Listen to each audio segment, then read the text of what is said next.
Hello? Dumelang? Le kae? Molweni? Ninjani? Yeah, I'm not very good with podiums. I'm a teacher by profession, so I like walking around. Dumelang bagaetsho. Good afternoon to everybody in the room. Welcome to today's event. Before I introduce everybody and we start the official program, I would like to invite to the stage our poet to come and warm us up with a rendition. And then it is from there that we'll take and start the program. Welcome everybody. Hope you feel at home. And yeah, we're about to start.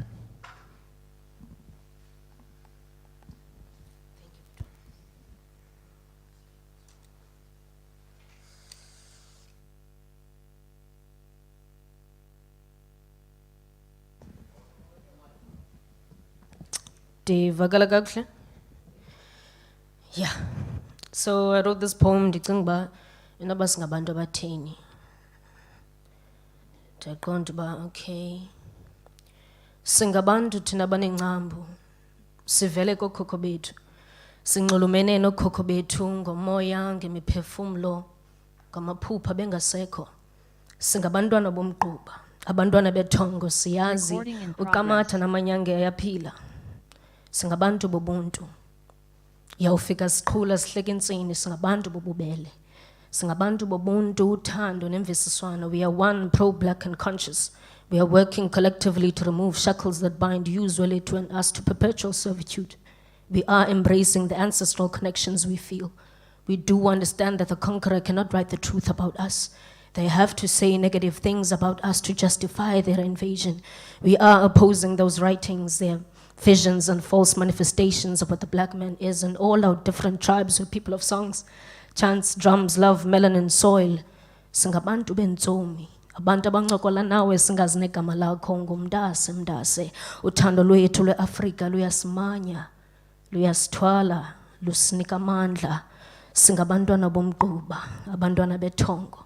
Siyazi ukamatha namanyange ayaphila. Singabantu bobuntu, uthando nemvisiswano. Singabantu abamnyama abahle, singabantu abamnyama abahle, singabantu abamnyama abahle. Nkosi kakhulu.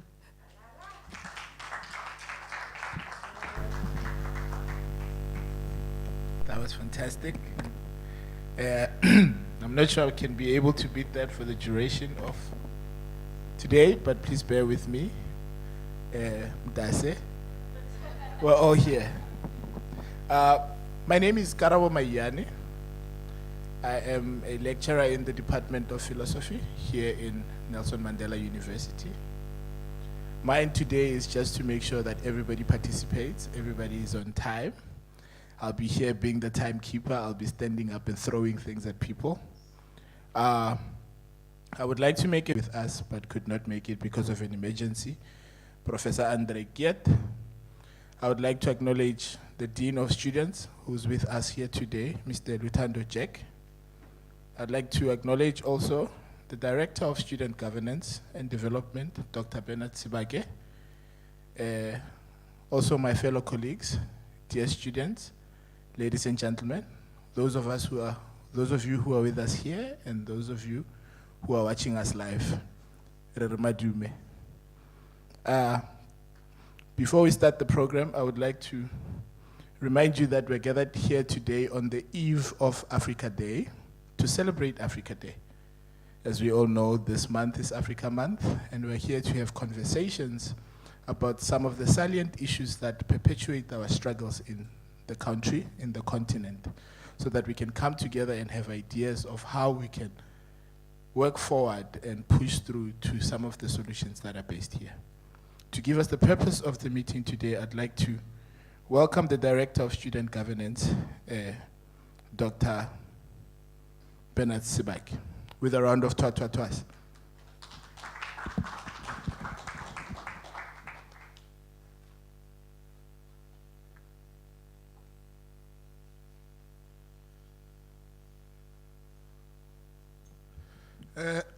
Molweni. Molweni. That's better. Let me acknowledge everyone who's here with their respective roles. As per your program, it indicates that, as the facilitator have reflected, that is Prof. Kietu was supposed to be standing here. And I hope all what I'm going to say, don't take it as his views, it's my view, so that if I may contradict him in my own analysis, I don't misrepresent him. But I'm very confident because we, as Mandela University, we read from the similar scripture. We do engage and understand the narrative of the university. As a way of reminder is that university position itself as an African university at the cutting edge of ideas that are tailor-made to address challenges of Africa. And from that vantage point, you'll then realize that what we do in most cases is to try to really open up dialogues, and these dialogues are not necessarily tick boxes. It is part of our education pedagogy to really strengthen and sharpen our own mind in terms of understanding the challenges that Africa as a continent grapple with as we move along. For so many years that we thought by today we would have achieved much broader objectives about that emerge out of the historic evolution of African society. But as we move along, generations after generations, I think the challenge becomes more wider than the solutions that we thought we would have achieved thus far. But does that mean that as a society, as a continent, do we have to give up and say, ungathi sihlulekile? And therefore, in this context, these dialogues are part of really sharpening the intergeneration to really understand the African culture, its philosophy, its challenges, and ensure that they take them and posture them at a global competitive level. We are the only ones who can promote African values and what they stand for. We are the only ones who can embed these values within the understanding of the struggles of Africa through ensuring the marrow and bone of Ubuntu and social justice. And from an advocacy level, we recognize that this Africa Month, Africa Day, which is tomorrow, we must celebrate it, emulating the ideas that the icons such as Nyerere have left for us. And in that context, what is it that we do to better the life of African people in the context of emulating Nyerere? Hence, we are saying that if Nyerere would have been alive, he would have been 100 years in April. However, his struggles must still resonate with us in order to do our basic unit of continue to fashion Africa that prosper. 2063 is very far. We've got an opportunity, but this dialogue are for the purpose of really uniting ourselves in order to address the challenges of Africa. Madibaz Youth Lab is a new concept under the Division of Student Life and Development. And it has actually carried a weight of ensuring that it becomes a partner in the broader picture of really developing students and youth in particular, so that we ignite that level of activism that is able to really be selfless in its own approach, be very, particular and deliberate about societal development. We are inculcating our own value system, so as youth understand that as they begin to, foreground issues that addresses socio-economic challenges, it's not for themselves, it's in particular for the community out there.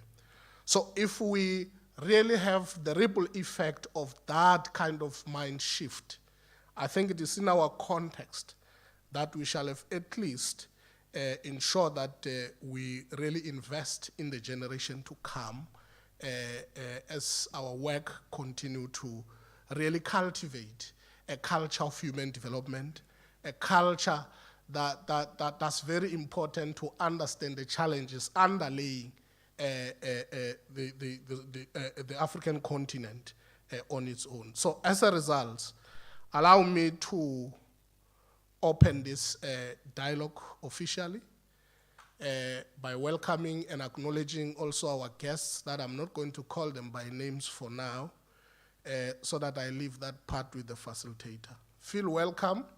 There's no hierarchy here.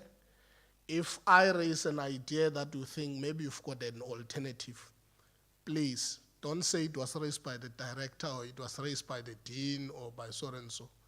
We're all equal. Thank you very much and feel welcomed.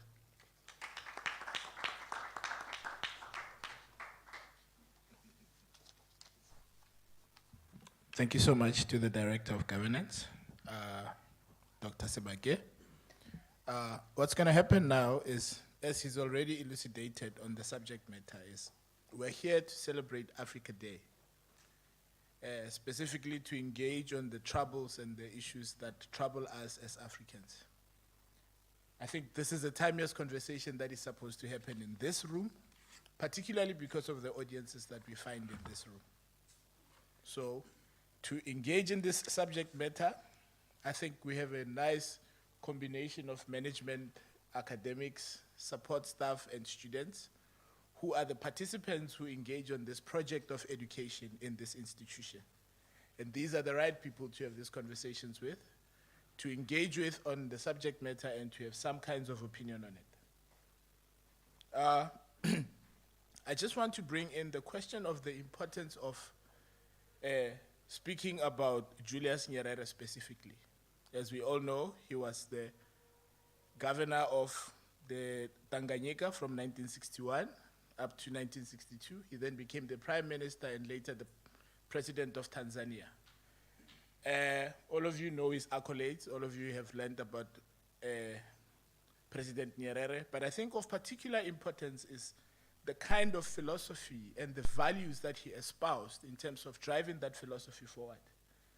What we today in the institution of Nelson Mandela in our values call Ubuntu, it was contextualized with him in a concept called Ujamaa, which represents the same thing, which held higher regard in terms of the economic system, but was seen in terms of African socialism, African nationalism, not only as a philosophy that existed, but as a praxis in terms of how he governed. We can have different opinions about whether that governance structure was correct or not, but he was one of the key people who insisted that the notion of education must be prioritized. He made sure in his conversations at all times that the subject of conversation should always be education. And he insisted in his language that we need to encourage the development of each citizen of three things. One, an inquiring mind. Two, the ability to learn from others and reject and adopt it as their own needs. And three, the basic notion of how we use whatever it is that we learn to obtain whatever it is that we desire. And it is from this subject matter, from this quotation that emanates from one of his philosophies, that we want to have the conversation and try to answer the question of, in this contemporary time that we find ourselves in, have we succeeded in remaking the inherited colonial education system into a transformative vehicle for the development of the renewal of Africa? This is a conversation that we're all going to have, but we have two special panelists who are going to drive us in terms of this conversation. I'm going to bring up their names and introduce their bios. And as I finish introducing their bios, we'll welcome each one of them with a round of twa-twa-twas. After which, what will happen is, for procedural purposes, they will each have opening statements. They'll each speak for 10 minutes. After which, we'll have a question and answer session where we have conversations. This is a conversation that is open to everybody. We just ask that in terms of that conversation, decorum be met.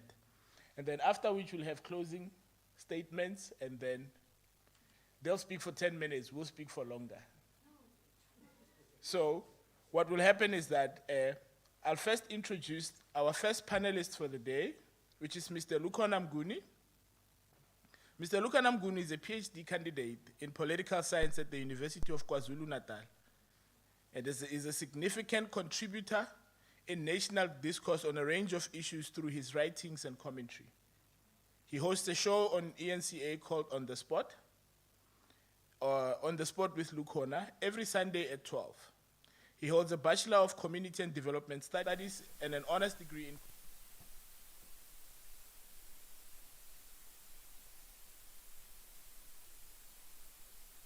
Africa and International Development at the University of Edinburgh, Scotland in 2015.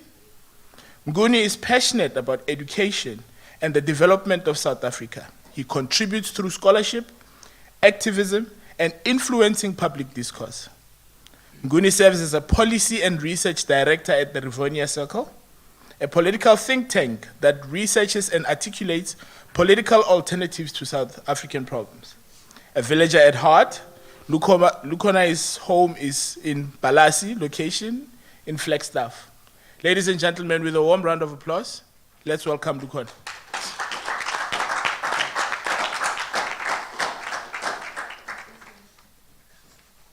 Another round of twa-twa-twas. I'm short, so I think I'll be there. Yeah. I think you can sit here when I bring you in. You speak from here. The panelists sit here. I thought I was already speaking. So. No. Our second panelist that we have for development and public sector governance at Wits School of Governance. Her research areas also included gendered approaches to governance and political theory.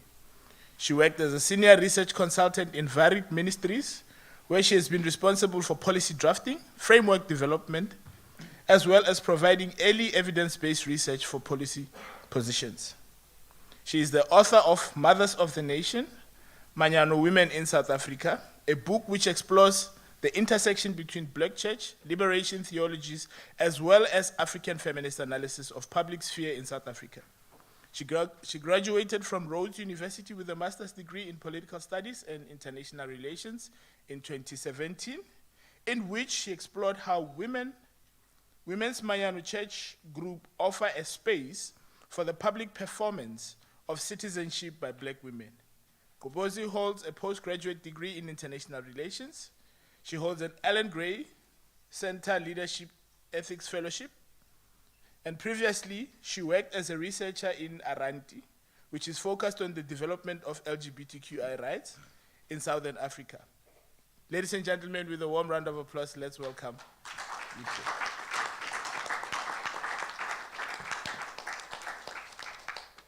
Another round of twa-twa-twas. Thank you. So, to start off the conversation, dear panelists, you have your own microphones there, but if you wish to come and speak from here, that will be up to you. To help us answer the question of have we succeeded in remaking the inherited colonial education system into a transformative vehicle for the South African development and renewal of Africa. Ladies and gentlemen, let's first welcome Mr.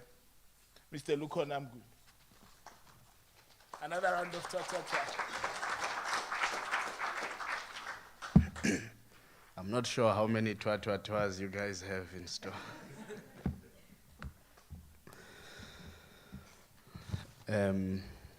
Thank you for the light. Some of us have melanin overload. A very good afternoon, colleagues. I will say all protocol observed. I have given my part of the contribution its own theme, which I have titled Bringing Julius Nyerere Back to the Future of Africa's Next Awakening. I am given 10 minutes. Hopefully that will at least cover my introduction.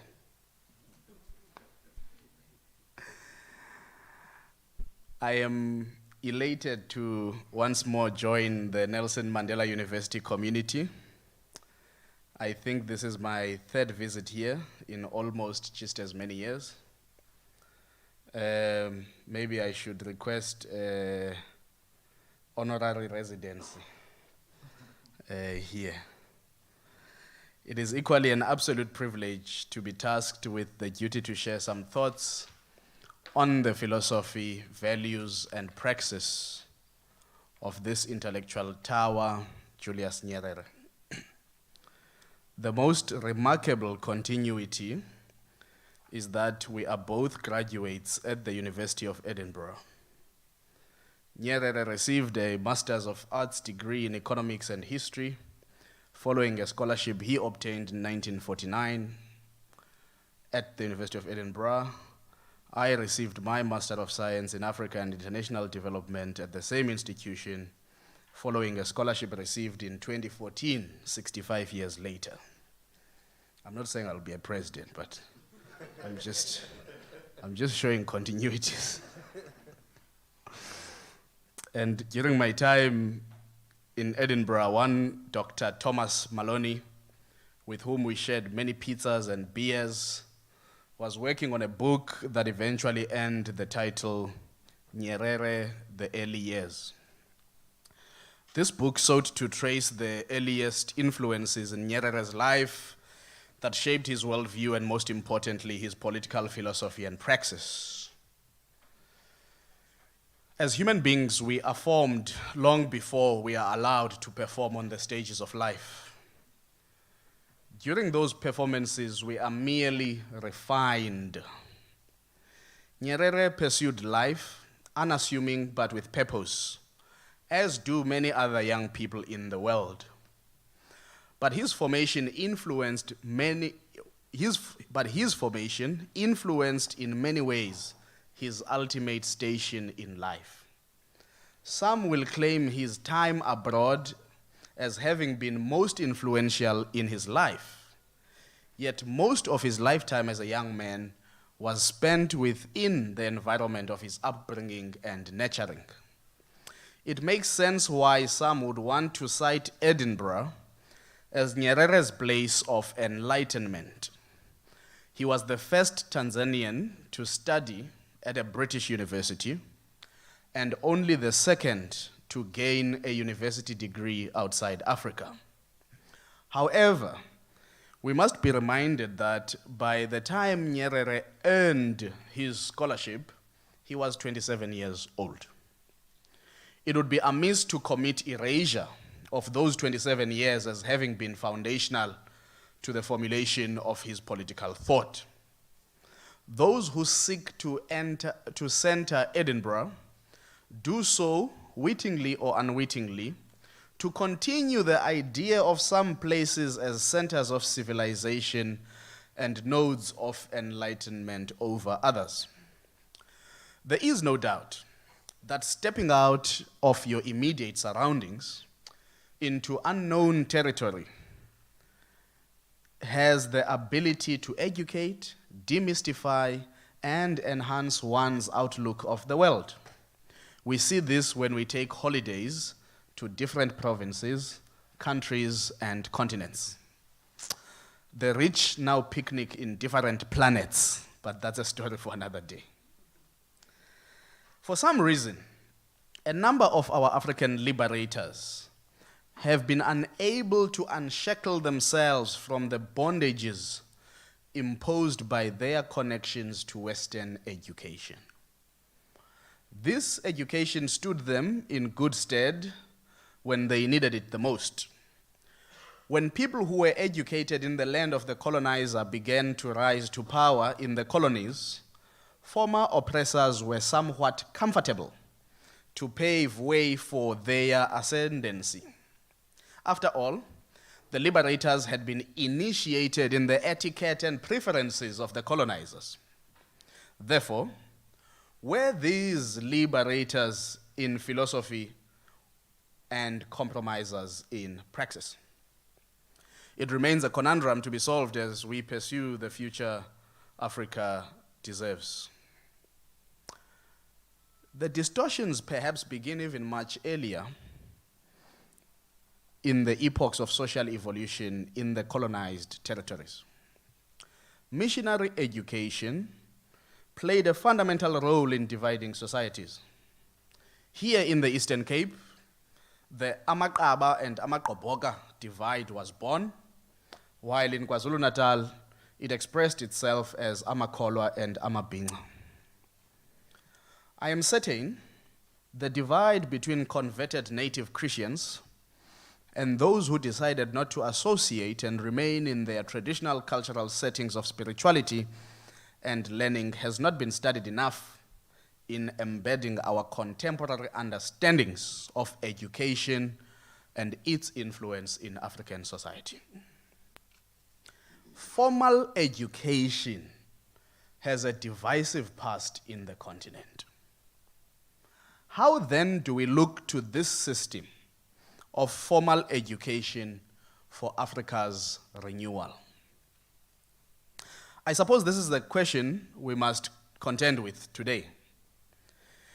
Nyerere appears to have hedged his bets on cooperative productive work as opposed to turning to the formal education system as the singular solution to our problems. His outlook appears to have contended with his time at Edinburgh and realized that the best solutions lie within communities themselves, because only a minority will ever receive opportunities to study abroad. This fact remains true even today. The majority of people in any given country are stuck within the confines of their borders. Thus, they must derive life's meaning in all its fullness within the available resources and capabilities within their borders. This idea of Africa's renewal has shocked many Africans. Thabo Mbeki, speaking at the occasion of being awarded an honorary doctorate at the Addis Ababa University in July 2010, he said, and I quote, "Thus should Africa's intelligentsia use its collective talent to help Africa to rediscover the central organizing idea that would inspire her to act in unity for her renewal." A question that we must pose is, who makes up this intelligentsia? How do we authenticate this intelligentsia as ripe and fit for purpose in the task of Africa's renewal? Lastly, we must ask, what do we mean by renewal? What does its end product look like? Because we have seen societies embark on these paths similar to what some might mean by renewal. Let me make an uncomfortable example. And I will look to Europe, where there has been a Renaissance period and the age of enlightenment. If you study these two eras or epochs in the life of Europe, it shows us that a society is constantly in transition and evolving. These epochs in European life, quickly perused, were anchored on some fundamental shifts, and I've just chosen 7 shifts that I pick out from these epochs. One, developing an acceptable public morality. Two, a permanent battle of ideas to produce the most vital ideas for society. Three, systems change to influence the patterns and forms of economic production. Four, changing understandings in property relations. Five, finding new forms of expression, especially in art and literature. Six, changing political systems with diminishing roles for the church's influence in public life. And seven, the existential conditions of people, especially the elites. Program director, if I had time, I would try and illustrate that the above list is not exhaustive, but seeks to share the idea of renewal, that the idea of renewal cannot be imaginative without tangible outcomes that are foreseen or intended. Europe's Renaissance period is also known as the rebirth, being born anew, finding a way to press the reset button to discover the true state of existence. In some cases, this rebirth was prompted by brutally violent wars.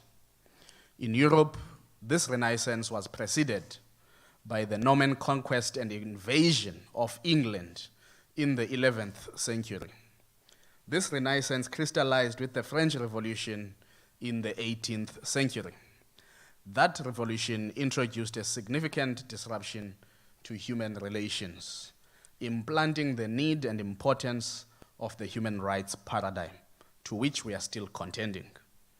In the same century as the French Revolution, and just over a decade prior, the world witnessed the Declaration of Independence by the United States, which entered us into an era of codified yet jealously guarded constitutionalism. You can go read the rest for yourself.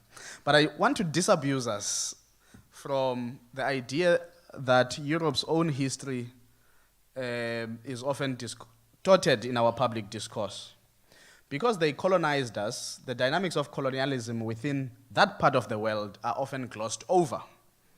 We cannot forget the phenomenon of the Vikings, for example, described as those who, from the late 8th to the late 11th centuries, raided, pirated, traded, and settled throughout parts of Europe.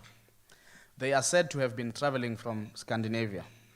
The Scottish were invaded by the English, and much of their shared public cultural heritage, especially language, has been vanquished over time.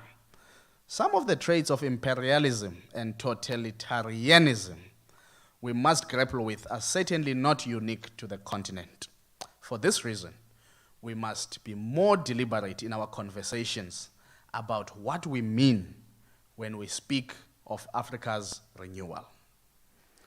Chief Albert Lutuli's version of Africa's renewal was that it was making a distinctive contribution to human progress and human relationships with a peculiar new African flavor, enriched by the diversity of cultures Africa enjoys.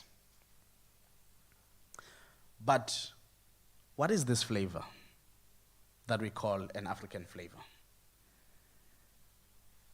Well, you'll have to look back to the formation of the African Union, NEPAD, the African Peer Review Mechanism, to get an understanding of what might have been meant.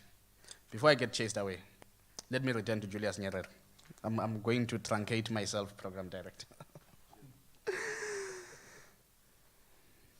Julius Nyerere, in his life, earned the name Mwalimu.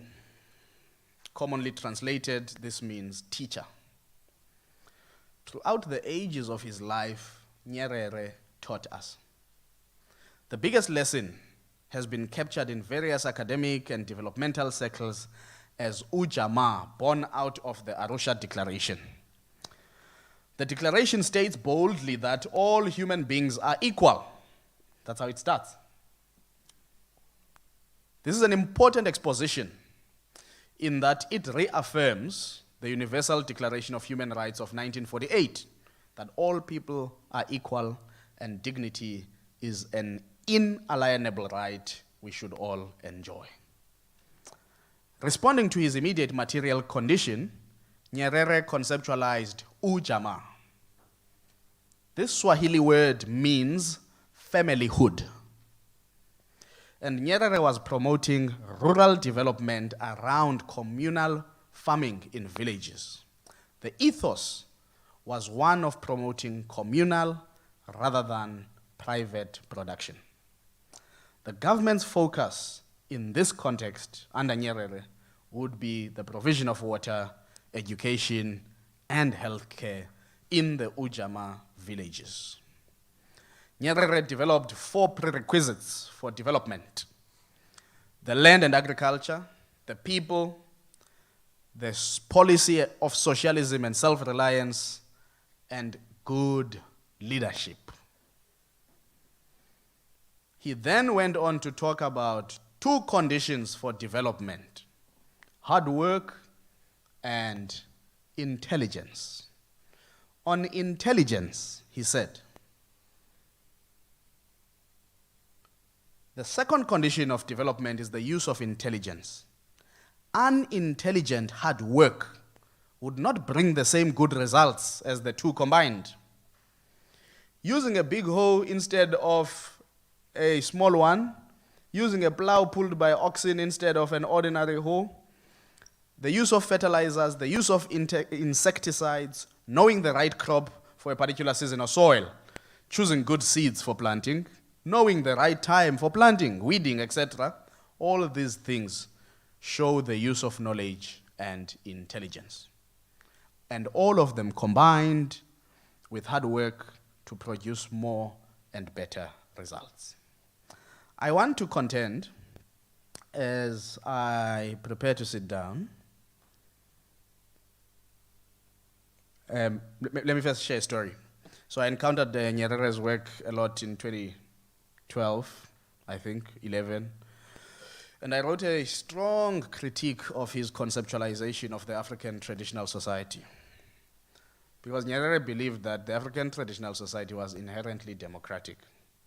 And therefore, there was no need to introduce democracy to African societies post-liberation. And I suppose that's why TANU remained the sole political party in Tanzania for some time. But I disagreed with Nyerere on this because if you study the African traditional society, it's very varied and it has many layers, but strong hierarchical leadership. And generally, these societies are formed around familial bonds and inheritance and all of that. And therefore, in the true sense and spirit at which people require freedom in society, and therefore, in the true sense traditional society gives us freedom in society, that kind of, I do not think that the African traditional society gives us enough of that kind of democracy we sought. Safe to say, this debate is still looming large in the continent as to whether or not we need a democracy for Africa. And some will tell you about Kagame in Rwanda, and they will forget to tell you that he kills his opponents. But I want to conclude by saying the education system does not appear to have been the solution to Africa's renewal in Julius Nyerere's formulation. It appears that the work of Julius Nyerere points us to communities and collective efforts as the basis for renewal. In war-torn countries, there can be no contribution to renewal. In a divided continent along colonial lines, there can be no possibility for renewal. Perhaps today we must declare that it is time for Ujamaa, a return to familyhood, to our communities, and to collective action. Thank you.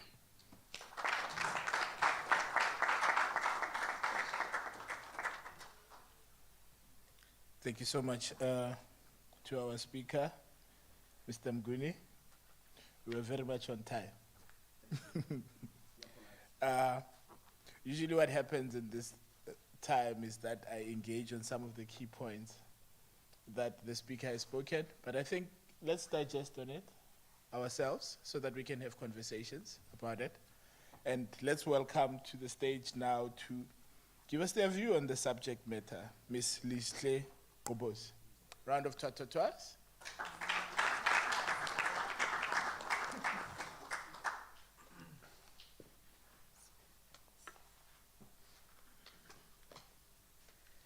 Sanibonani. Ninjani? Hayi nami ngiyaphila naze nathula. I-NMMU ngiyazi indawo that's very vibey. So I'm very confused today when the students are very quiet. So I don't know what's going on here, but it's fine. Bengisacela ukubonga the invitation from the organizers. I never take for granted the invite to speak at any place. So bengiphakama nje ngokubonga. And also thank you to my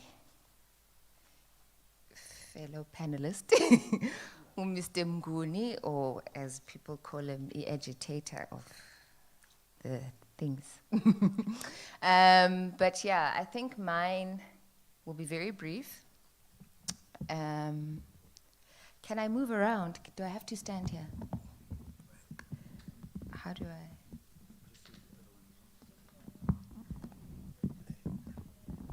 There we go. I'm a lecturer, so I don't like standing because I just feel that it makes things a bit more serious than what they should be. So Lukhona has given us a very good historical and in many ways contemporary analysis of Julius Nyerere's philosophy, his praxis, his values.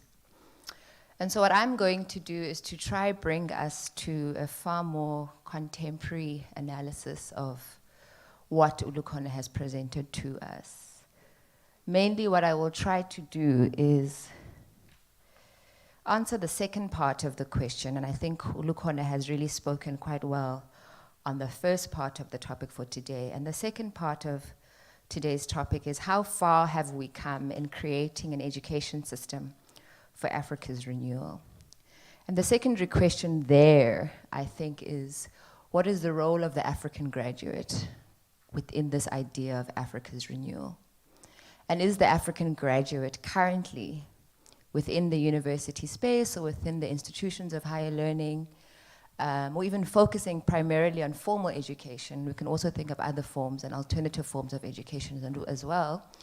But looking specifically at the idea and the construct of the university, when we think about the African graduate currently, are we able to locate the African graduate firstly?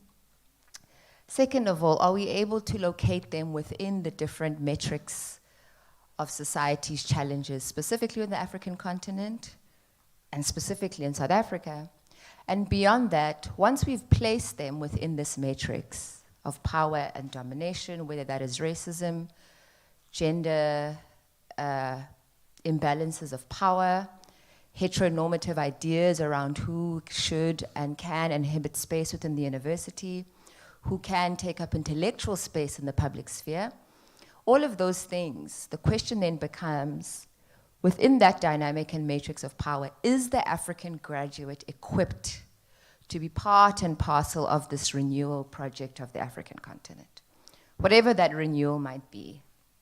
It might be structural, it might be socio-political, it might be economical, it might be around gendered relations, it might be around transforming ideas around sex and sexuality, whatever the case may be. And we need to be a bit more broader thinking in our analysis, because most of the time when we think about Africa's renewal, even that concept most of the time is quite exclusionary in that it prioritizes a particular kind of person, a person that could in many ways look like my fellow panelist here.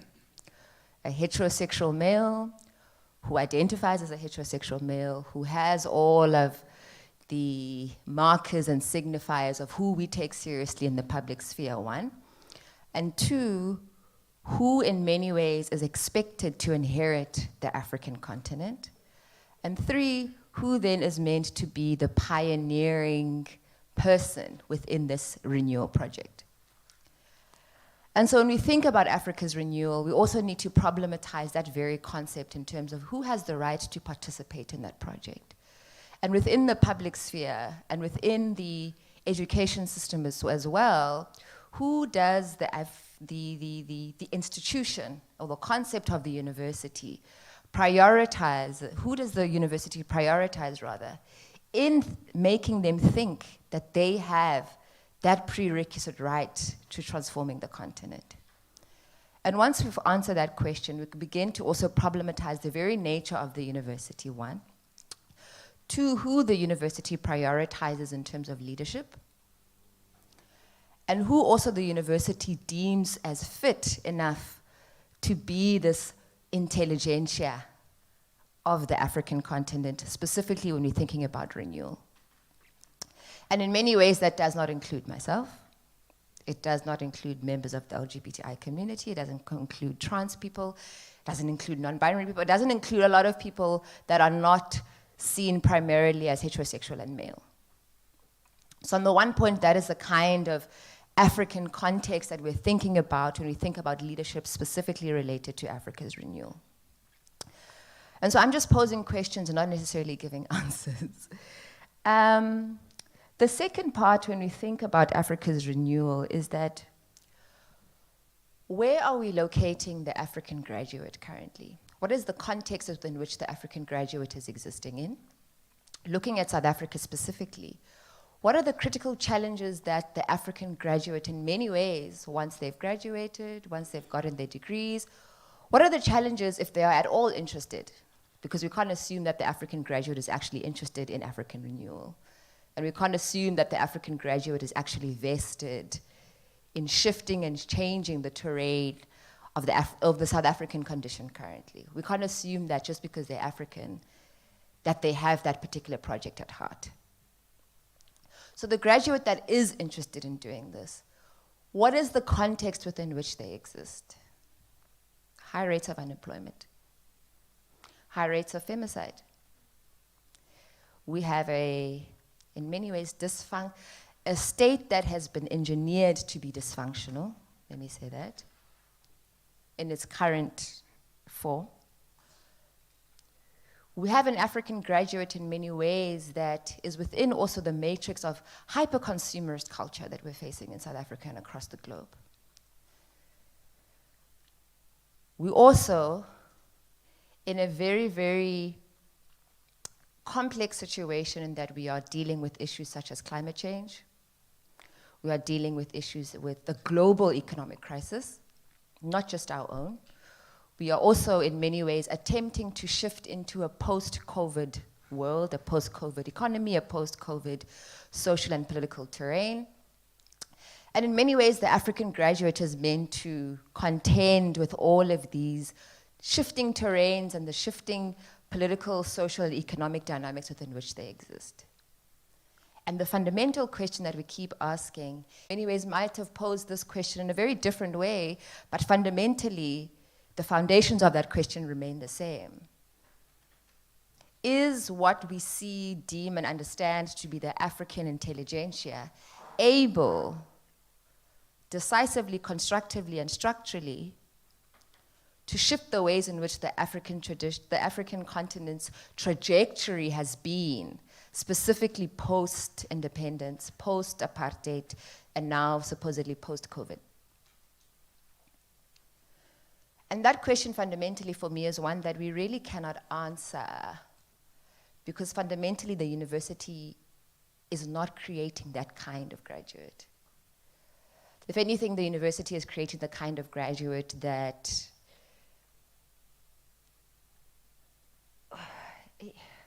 one is very much interested in hyper-consumerist culture. And I want to talk about this because this is very, very important in the kinds of priorities that the African graduate will then make when they leave the university.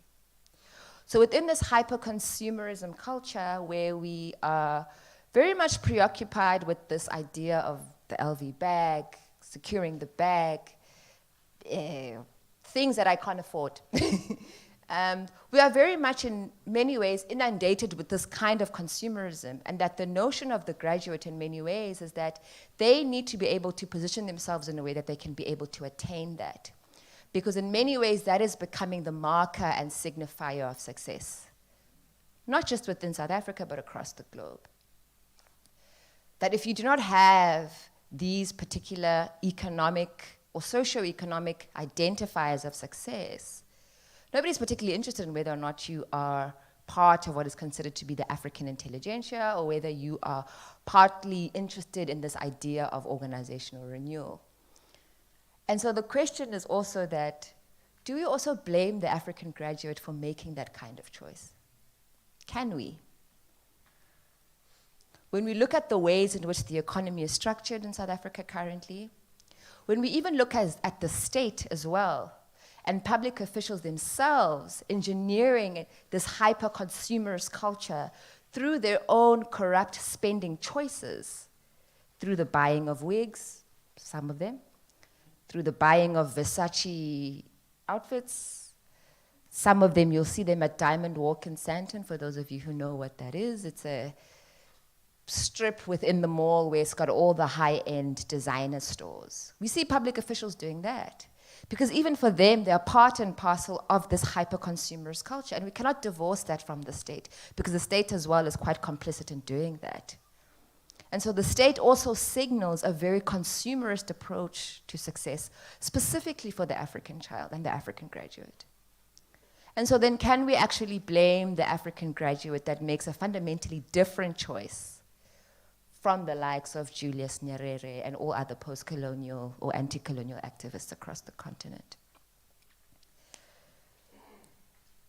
And so when we talk about renewal, in many ways, like the African National Congress, I'm not even sure that we know what that is, let alone what it looks like. Because it would require a fundamentally different approach to how things have always been done. And it also requires a very high ethical and moral consideration of what is required to transform the continent. And I don't think that is existing in our public discourse. It's not existing in our universities, but also our universities as well are fundamentally interested in just creating this kind of pipeline where students are being pushed or moved through one year to the next and not necessarily inspired to shift any kind of structural, sociological, political, economic crisis that we are dealing with currently in the continent.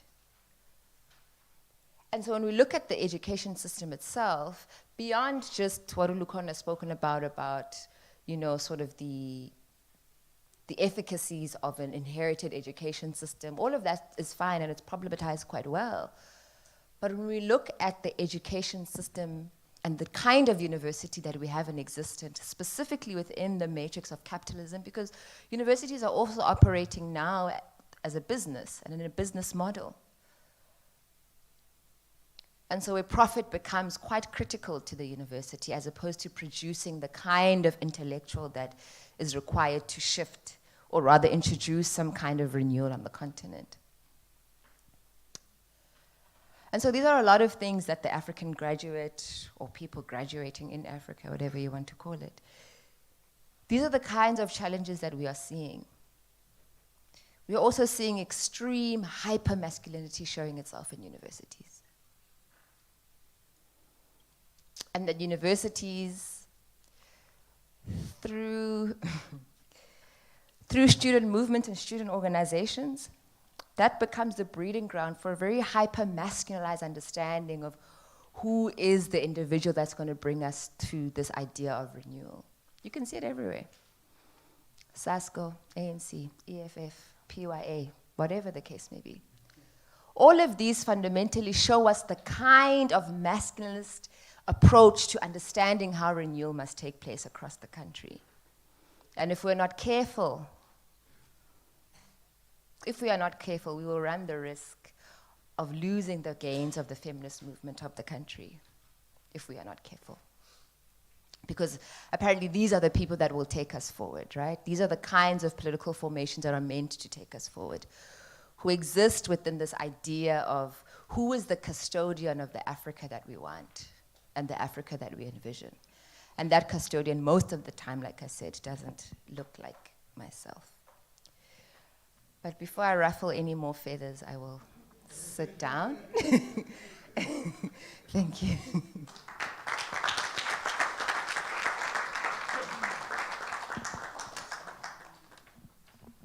Thank you so much, ladies and gentlemen. Thank you so much, colleagues.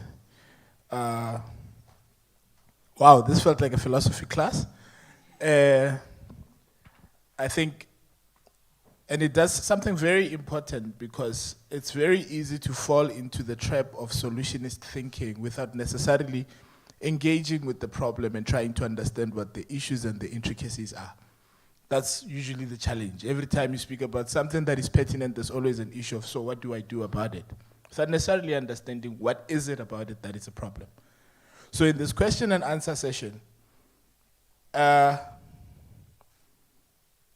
there's a lot of questions that have been posed to the audiences, to the participants, to those that are responsible for policy formulation within the institution, those of us who teach, those of us who are students, those of us who are leaders of different structures. And I think more than anything, in having this conversation, we should understand that the audiences and the panelists in front here don't have all the answers. So the conversation should be to try and imagine the solution as a collective who is affected by this problem of education. Because we are here, aren't we? With all the challenges that are provided by the institution, we find ourselves in the environment where we're having this conversation in an institution of higher learning. Before I open up for questions, please do not use the council microphones. There'll be roving microphones. You'll raise your hand and somebody will come to you, or you'll be directed to where the microphone is. I just have a quick question for each of my colleagues, and I will start with Lihle because my brain is fresh. I just heard what she said now, so it's very easy to ask. So you speak very interestingly about the African graduate, first and foremost in terms of whether they are prepared for the project of renewal, but also if they are the participants of this question of renewal. And you raise a question that institutions of higher learning, universities, are perhaps not the place because of how they are set up. So my question would then be, how is it, because we find ourselves in these environments, and fortunately for us, this is where we can advocate change. How should we reimagine institutions of higher learning so that they could be fertile grounds for the project of renewal?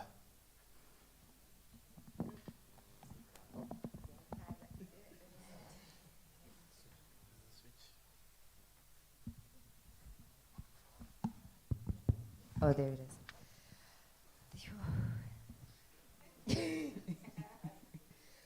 So that's what Fees Must Fall tried to do, right?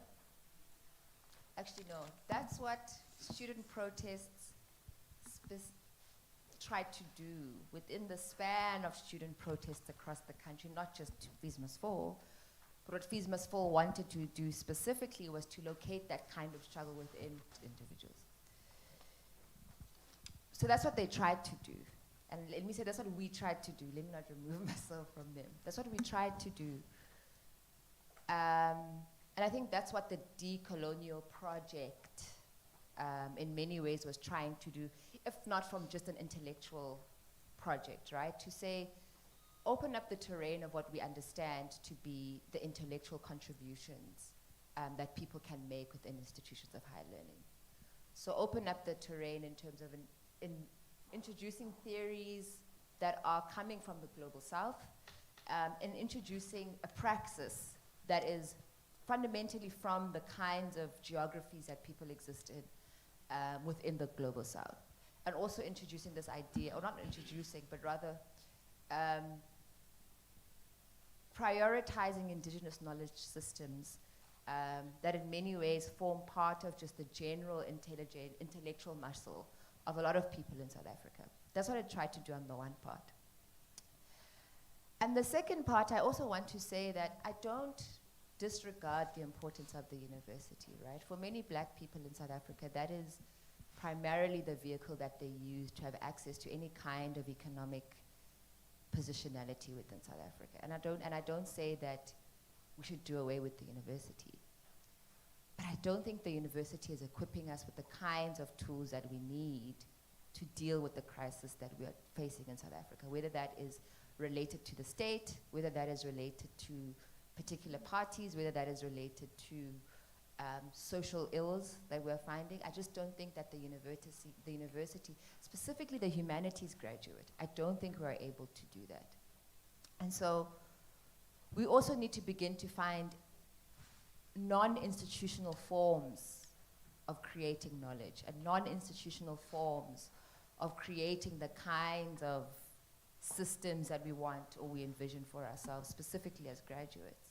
So the university is not the only space. If you see the university primarily as a vehicle for you to have access to particular things, and the university primarily as an opportunity for you to have access to the labor market in whatever shape or form, and the university is fundamentally that kind of vehicle for you, that's fine. The question then also becomes, are there alternative spaces in South Africa that create the kinds of opportunities for renewal? You know, do we have the kinds of formations that do that? And I think there are quite interesting things that are happening, you know, things like the Rivonia Circle, I think they're particularly interesting as well. There are community-based organizations across the globe that don't rely primarily on institutionalism for them to have any kind of worth or for them to be seen as active. But the university itself, I just don't think it is the place. And I say that quite boldly, I just don't. I don't. Okay. And sure, get a degree, but I just don't think this is the place where you'll find some sort of... So is it the case that we must get a degree and then move on to other spaces? We should not remain in institutions of higher learning, or? Look, it's your choice to make, because it would be very, what's the word? What's the word? But whatever, I'd be if I say, because I'm in part of an institution, right? I've left one institution and I've gone to another. But I don't see that as the fundamental space for the kind of renewal that I think South Africa needs currently. Got it. Building on that, I'd like to ask Ulukona, because also I think the two panelists have been critical of the structure of education, perhaps from an understanding point of view, or perhaps in terms of how it's provided, to say, you said you propose the return to the community as part of the solutions. And again, we must be cognizant of the room with which we speak, which is in an institution of higher learning where we're speaking to either graduates or aspirant graduates. So are you saying, how do you propose that a student returns to their community? Do they return as qualified members of the community to go and advocate change, or they return now and abandon the project of education? Well, you can't abandon the project of education. It's naturally linked to you as a person who wakes up on a different day with different thoughts, to different material conditions to deal with. And so we learn by induction, by omission, and many other forms of learning. And I think it's precisely this idea of what education is that probably is a tad bit problematic in some instances. So Lihle started off by asking, what is the role of the African graduate in this conversation of renewal? In what has become known as the Tefluep testimony by Nkgopotse Tiro,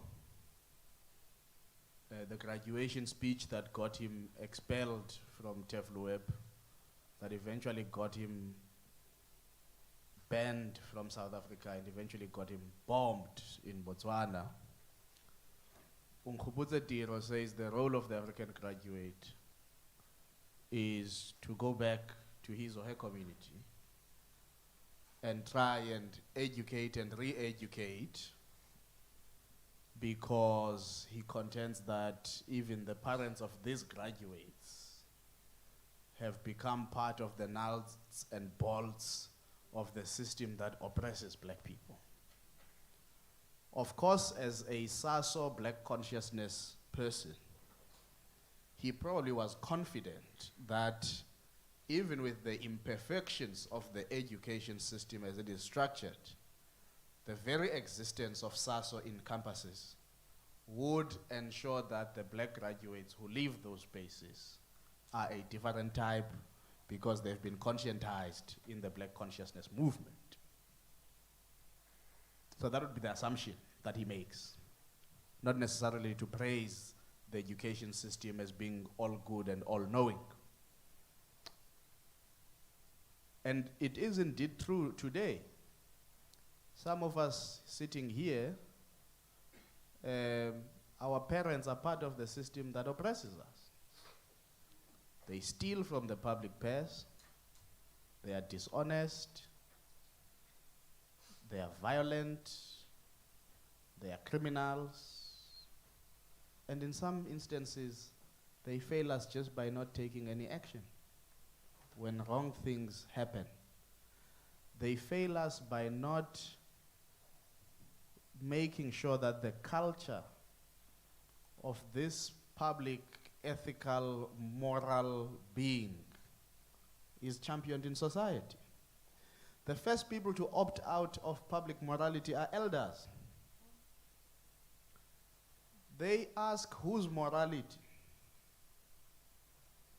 Once you ask that question, you then center subjectivity, and you can never get to an objective public morality.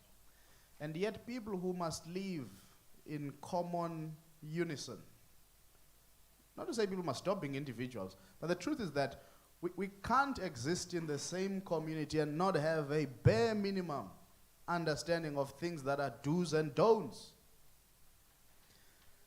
And so returning to community is not to abandon the education project. In fact, it's a clarion call to educators to return the institutions of learning to communities. So those in higher education will know that in the United States, there is a lot of debate about prior knowledge.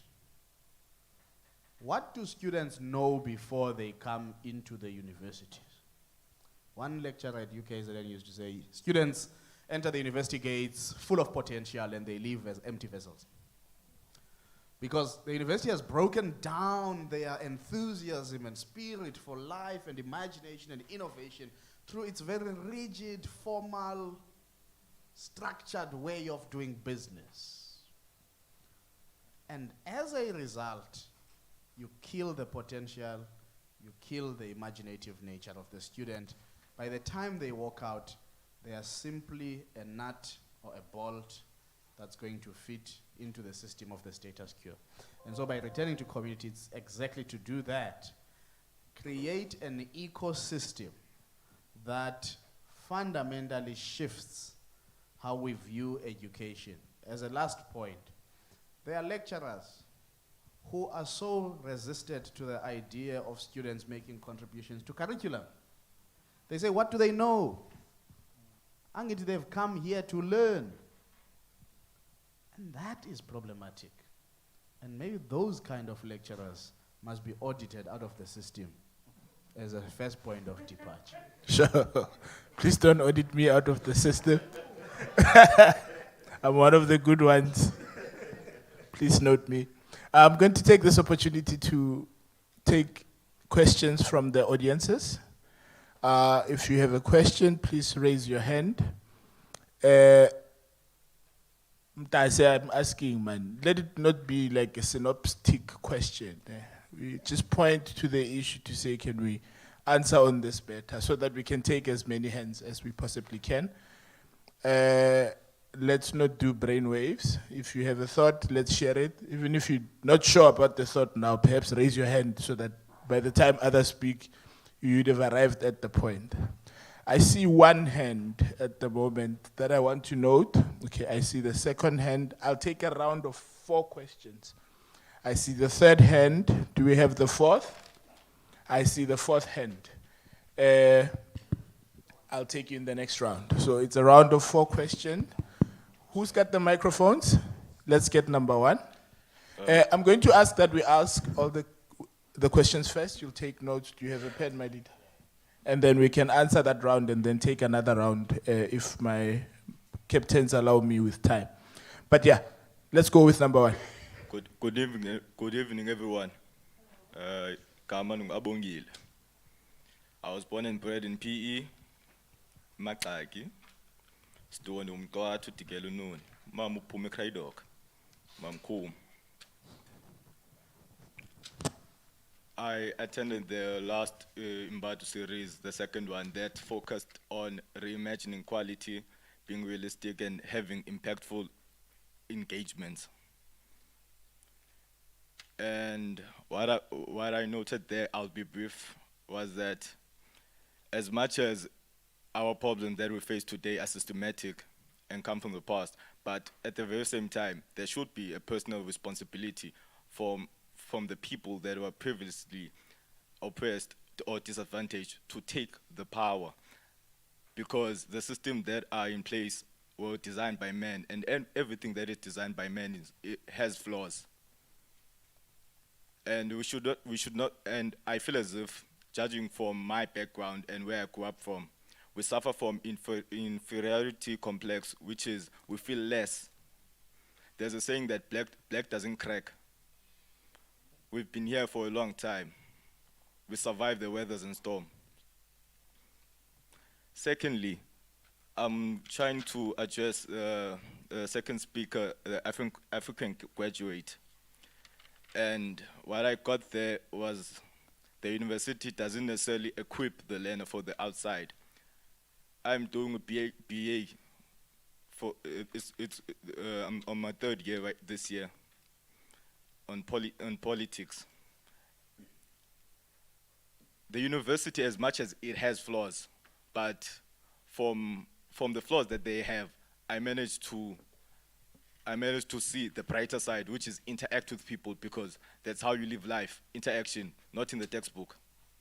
We have more than 11 languages, and Nelson Mandela University is a privileged university of having diversity. And it comes back to the point of Ubuntu. Thank you. Do you have a question? Ungumntu ngabantu. And I'm going to a question right now. Can I ask, dear audience, that we just move to the question of, to the point of question, so that we can take more hands?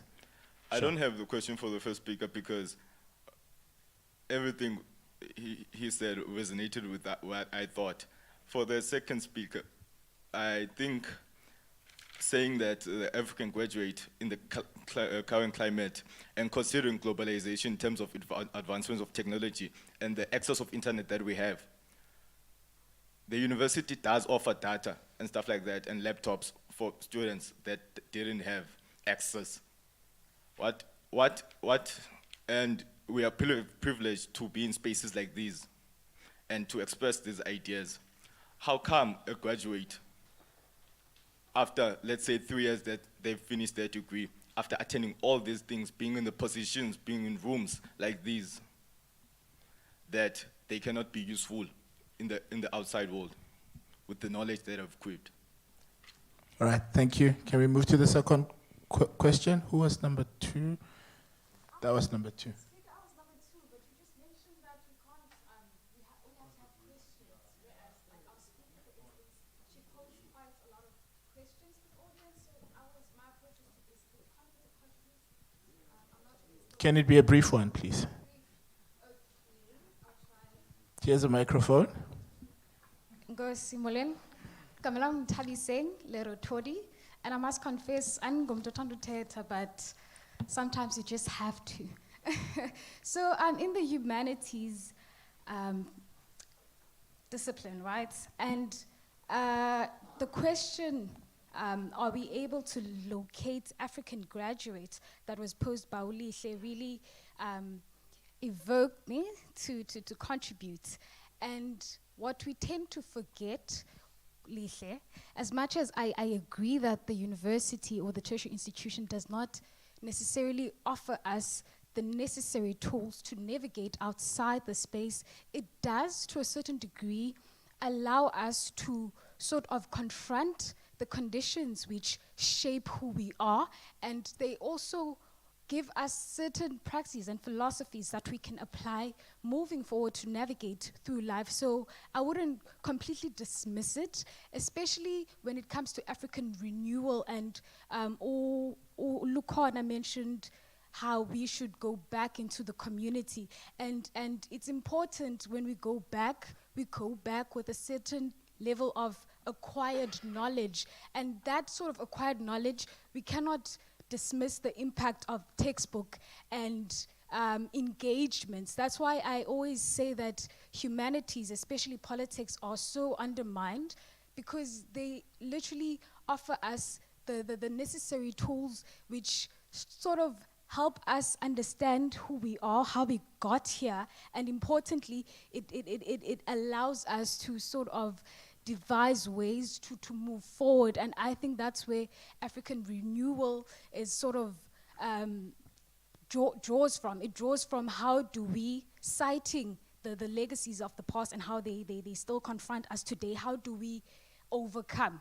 You know, so it's important as an African graduate to be centered and to be politically conscious. We're all political beings because we are all, the moment we're born into a pre-existing system which shapes and sort of navigates how we ought to, sort of navigate life. I apologize, my thoughts are everywhere. But what I wanted to just stress on is the fact that we must, in all earnest, be politically conscious, especially as African graduates. The institution was not created with an African person in mind, but the fact that we're here, the fact that we're learning is an opportunity to do better. And in terms of giving back to the community, we cannot go back and be an agent of change if we don't know what exactly is it that needs to be changed. Thank you. I think the third question was there. It was one. It was, yeah, with the beanie.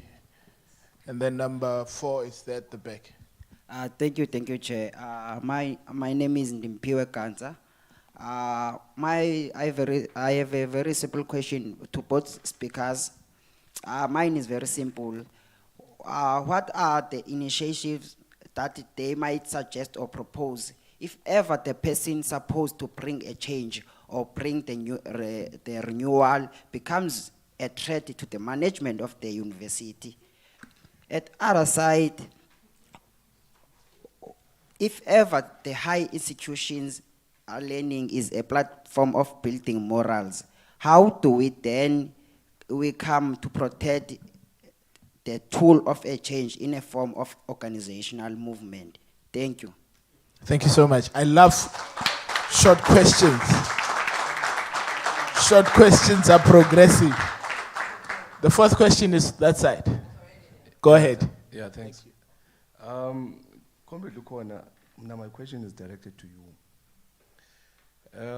When TANU was concluding its Congress, I'm saying when TANU was concluding its Congress in 1967, they've taken a resolution of saying, to be a member of TANU, when they were explaining what leadership is, to be a member of TANU, you must either be a peasant or you must be a worker. Now, you said you must make a declaration here today to say, let us go back into Ujaba. Now, my question is, making that declaration now under a highly commodified society, and secondly, under a society now where you find what so many scholars refer to into a postmodernist society, are we there now not bordering along the lines of idealism, more especially in a community like South Africa? Thank you. Thank you so much. Because we only received 2 questions from the 3 audiences, there was a hand here that we'll take. I'll take this hand and I'll take that hand. If that's okay with you, fellow panelists. I think let's take 2 more questions and then answer. Because there were just 2 questions in the last round. Sure. Thank you, leader. Go ahead.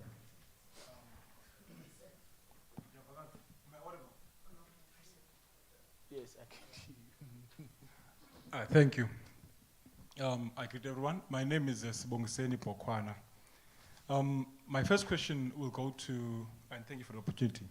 I'll go to second speaker. Kulenda Bell graduate, African graduates. You know, I think we have a challenge here. That is, the university might, or higher institution of higher learning are not necessarily equipping us or graduates to go back and service communities in a satisfactory level. That perhaps could be to a superficial level. What is the cause of that, maybe? And also another question is that we have a challenge here of graduates because of I assume because of unemployment or maybe aspirations. We end up having graduates who are attracted by other opportunities abroad. So that counteracts to the initiation or the development of our own countries and our own communities. So graduates end up leaving the country, going abroad. So we end up having diasporas, doctors that were supposed to be servicing communities, teachers who were supposed to be servicing communities, especially with the teaching one. The teachers are the ones who are supposed to be, maybe in my aspect, are the ones supposed to be very effective in terms of the decolonization of the education system, because you check the education system, we have the basic education, we have higher education. Basic education, we have a challenge of, we are Africans, we have African languages, but we do all the subjects in the English and Afrikaans, basically, as a model of instruction. And then we, as Africans, have a double challenge, which is to first, before you understand the content and the context, you have to first translate it. So it's a double challenge, a double trouble. And then we have the higher institution of learning. We have our graduates there coming back to society. Oh, thank you, Chair. Did you ask your question? I did ask my questions, but I have now another question. No, just one. One is enough. Let's bite and share sure. And leave to others. Sure. Can I get the next question from, there, and then it will come here. Go ahead. Briefly, please. Thank you so much, Program Director. Is that the last one? Okay. Go ahead. Thank you so much, Program Director. My name is Zenande Mpuma, who's also forming part of and parcel of the organization that has been mentioned here. Because I want to believe that this is a podium whereby such organization, because institution is also an organization. But I think what is most important is that the question that was raised here, which engages all of us, I'm glad that our guests are both fitting in this state with us. There's a researcher and Leader. Also there's a lecturer who was in a podium of knowing exactly what is happening on the ground as institutions. Mine is very simple. Program Director, I had about 100 questions, but I will summarize them into one. Sure. Since you said you must ask one question. I appreciate that. Almost the speaker already, you captured me with the question of graduates. The speaker also came with something that how do you protect someone who's being progressive to the management? And then the question that was asked here, we quickly posed the question on being a graduate, but we never posed the question on what makes us to be a graduate before. Now, my question would be kind of simple. If we are using education as a tool of renewal or a transformation, there are a lot of issues that happens before you become a graduate, which they have been mentioned that the graduates that are being produced, they don't have platforms that they can be able to, whatever that has been endorsed on them, they can bring back to the society. Now, the question that I have is simple. How do we make sure that we liberate for a graduate to be in a stance of whereby is not going to be held back by the depths maybe of the management of the institution? You must know one thing, that we have problems when it comes to graduates. Before they become graduates, before they first go to serve to the community, they have to liberate themselves from what they've left behind. We have graduates here that still have debts that they cannot move forward. Now, when you have a package of such thing, how do you then bring back to the society when you have to first liberate yourself from the society? which becomes a society in this case is an institution. How to protect such graduates in such issues? So in order for us to be able to bring back to the society. Secondly, to add the question, in this question, I'll be on the context of. I think one question is enough. We buy things bite sizes so that we can all share in this pie. Thank you. Thank you so much. The leaders have asked me to protect myself from them. Yes, so I shall allow for them to respond to some of the questions. Yeah, no, Go ahead. We've taken about 6 inputs, so I think it's a fair point to pause. Only one person did not introduce themselves, and they called me comrade, so I'll say comrade when I respond to them. Look, when you want to imagine society anew, you've got to be idealistic, so that in that idealism, you build a framework of your ambitions of the society you want to live in. Whether or not you will succeed in all your pursuits is a different issue altogether. But I think your question, talking about a highly, commodified society, remember, Tanu takes, if you read the Arusha Declaration, all of it, and you read especially what in the first parts the declaration says about money, and that money has been equated to development, and that if you do not have money, it means you cannot develop. And it challenges this paradigm of thinking about development as linked to monetary terms. That development must be about self-reliance, and that if we are to have wealth one day, it is because of our own efforts and how we get there. And because of this issue of money, there is a lot said even about foreign aid, for example. There are no free lunches, and also that if you take a lot of money that belongs to other people, you risk contaminating your own policy objectives and policy pursuits, and especially on the question of African socialism in that epoch. But we must always remember that things have context. And that declaration is within the context of a very challenged Tanzania. Nyerere would talk a lot about we don't have the skills, we don't have the money, we don't have the technological know-how, but we still have to develop ourselves in our own terms. And therefore, what do we look to? What we have are the villages that we know, are young people, and at some point we would talk about Nyerere and his idea of a loitering youth and how he problematizes that. So his idealism of the time is that these classes of people, the peasants and the working class, there's even a question around working hours, whether people are working 45 hours a week and so on in the Arusha Declaration. It is both a diagnostic and a futuristic document about the context of that society. So when we talk about community today in South Africa, we've got to have sound diagnostic ability about the communities that we are going back to. And by the way, these communities are not just physical spaces. These communities are also the networks of people. So to make you an example, I was laughing with friends. Somebody was offended that someone had saved them with their name and said Rivonia Circle. Were you thinking you are going to forget me? I say, that's the only way I am able to save people on my phone most times. I have a long list of SABC people. I have a long list of UKZN people. I have a long list of NMU people. And I say, these are communities of people on my phone. So when we are thinking of communities, at least to my mind, is to go back to that often abused but very simplistic and important notion of a people-centered way of renewal. And Lihle has outlined the different types of people we have in our society.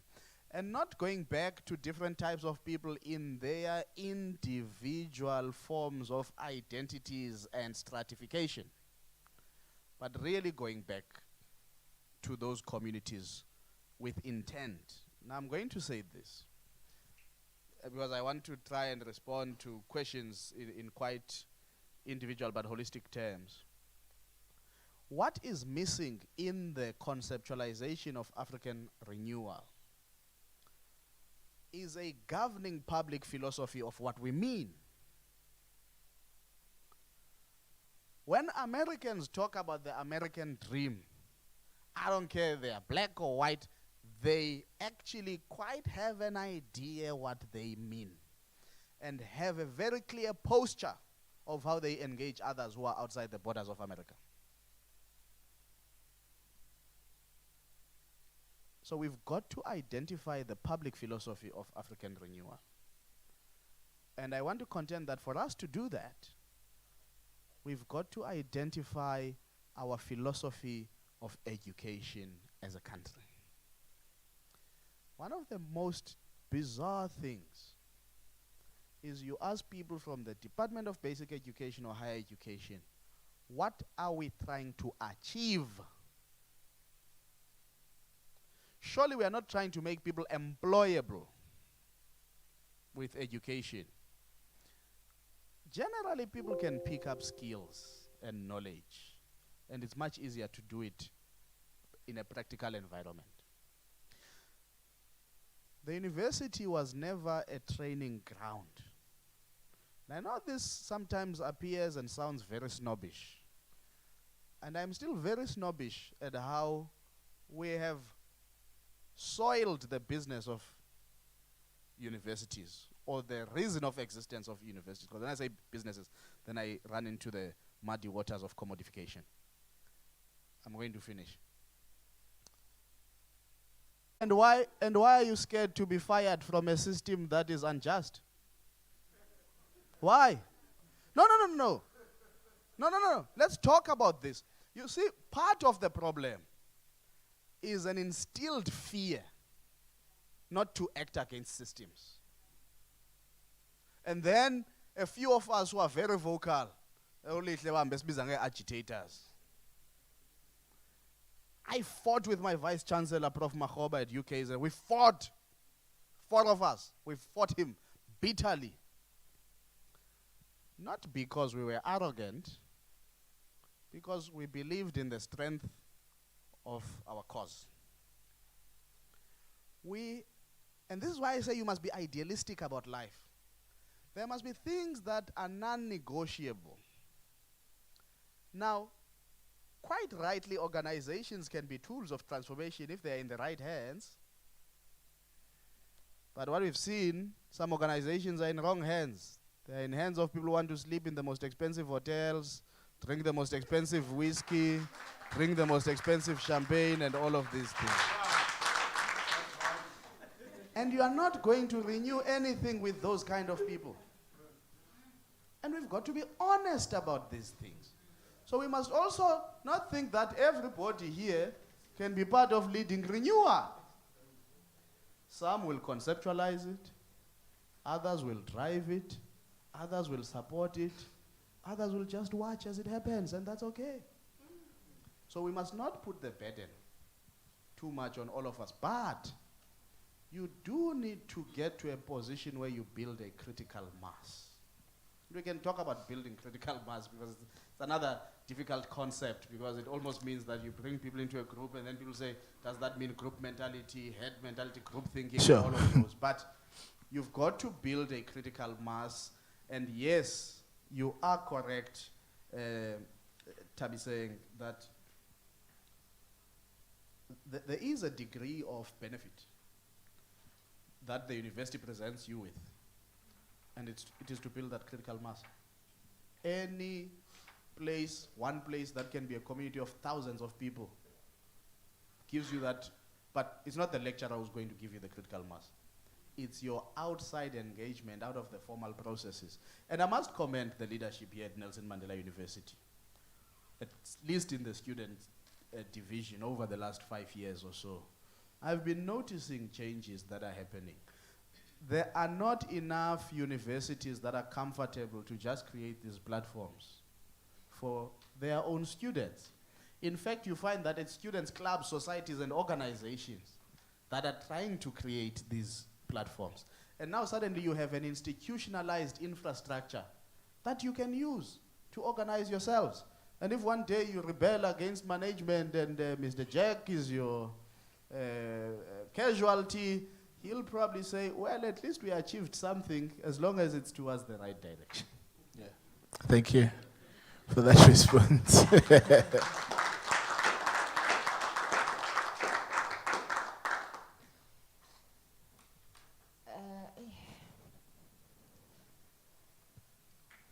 I believe in the concept of the university, right? I believe that the university, specifically where black people are concerned, is in many ways the primary avenue in which those particular people are able to access the economy from a from some vantage point, formally, at least a formal economy. And I get the value in the kinds of intellectual pockets and intellectual communities that the university can create. However, and look, maybe this is radical and it's fine, and maybe I'm wrong and that is okay. But for me, the university has very much critically become a very de-intellectualized space insofar as its primary concern is to be able to move the graduate into the labor market or to the labor force. And which is fine because people need jobs. And I'm not saying that you're not supposed to do that. Of course you are. But and in many ways the anti-intellectualization of the graduate is my problem. Because when you de-intellectualize the academic project, you do not then give the graduate the capacity to be able to think through the contemporary challenges of the country, of society. So I'm not saying the university is no longer worth its salt. I'm not saying people should not go to universities. And I'm not saying that do away with the university and go create whatever. That's not what I'm saying. But the fundamental issue, especially if you are thinking along the lines of wanting to reintroduce the intellectual muscle of the nation, the university is not doing that. The university in many ways is de-intellectualizing the capacity of the graduate by insisting that the primary place of the graduate is within the labor market or the labor force. And so the graduate then makes decisions along those lines. That when I get out of here, I need to get a job. When I get a job, I need to service my debt. Once I've serviced my debt, then I need to build a life for myself. I need to get a house, get a car, do all sorts of things. And those are fine. I'm not saying those things are not right. They are. Because in many ways, that's how you self-actualize as a human being. Because you're able to see the fruits of your labor. But we also need to take very, very seriously the level of de-intellectualization, yeah? The level of that's taking place in our society. And you're seeing that from the level of the state. The state is, I don't even want to say just anti-intellectual in many ways. The state, the people who are office bearers of this particular country that we reside in, do not have the intellectual muscle to even conceive of how we can go about transforming and renewing the country, and in many ways then having some sort of forward-thinking intellectual project around renewing the continent as a whole. And so the de-intellectualization project is something that we need to take very seriously, because the state engineers that kind of thinking, and the state prioritizes a very anti-intellectual way in which people conceive of how and why we are in the place that we are at right now. So when you are somebody that, from a very serious intellectual, thought-provoking place, and I'm talking about intellectuals that come from an institution. There are many intellectuals that are affiliated or not affiliated with an institution. But when you're thinking intellectually about the condition of South Africa and the predicament within which South Africans exist in currently, what you will be labeled as is an agitator, a rebel rouser, an anti-state anarchist, whatever it is that people want to call you. Because fundamentally the state is conditioning the South African public to de-intellectualize their capacity to criticize. And once you create the kind of citizenry where you engineer a deep anti-intellectual thought processing machinery, the African Renewal Project is not going to go anywhere. Because for us to be able to renew the continent, we need people, like Lurkona was saying, to conceptualize. We need people then to implement. We need people to monitor, evaluate, hold people accountable. And all of those things in many ways are thinking capacities that are required of us as the electorate or us as the population or as the citizen. And then my fundamental question was, is the university creating that kind of graduate? And is that kind of choice the choice that the graduate is wanting to make? Because as the speaker said up there, the graduate is contending with debt, what people are calling black tax, you know? And in the same instance, the graduate is also dealing with deep structural issues within the university itself. Racism, sexism, homophobia, rape, you know?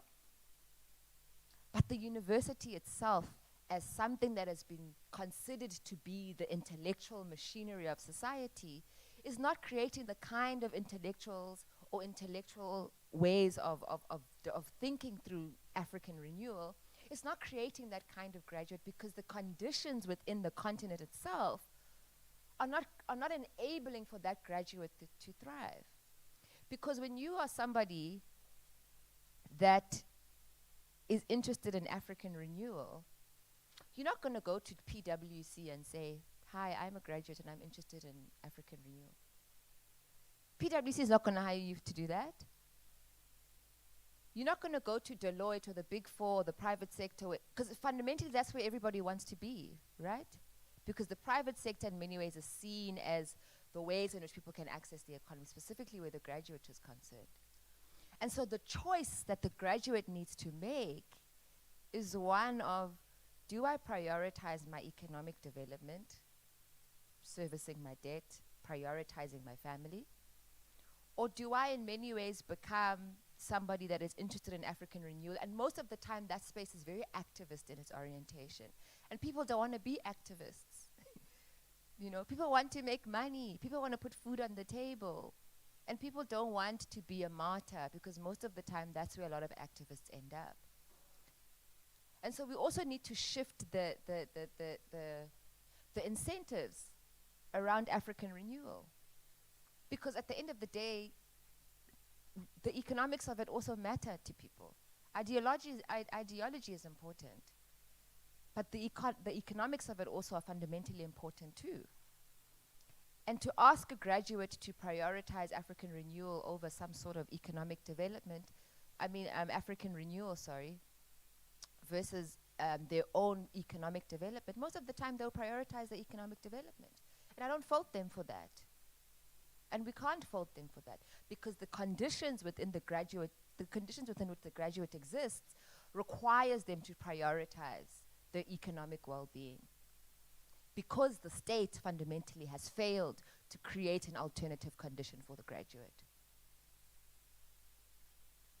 So when we trace these things between the dysfunction of the state, the de-intellectual project of the university, the kind of economic precarity that the graduate then finds themselves in, we need to then make those links conceptually clear for us to be able to understand the kind of challenges that the graduate is finding themselves in.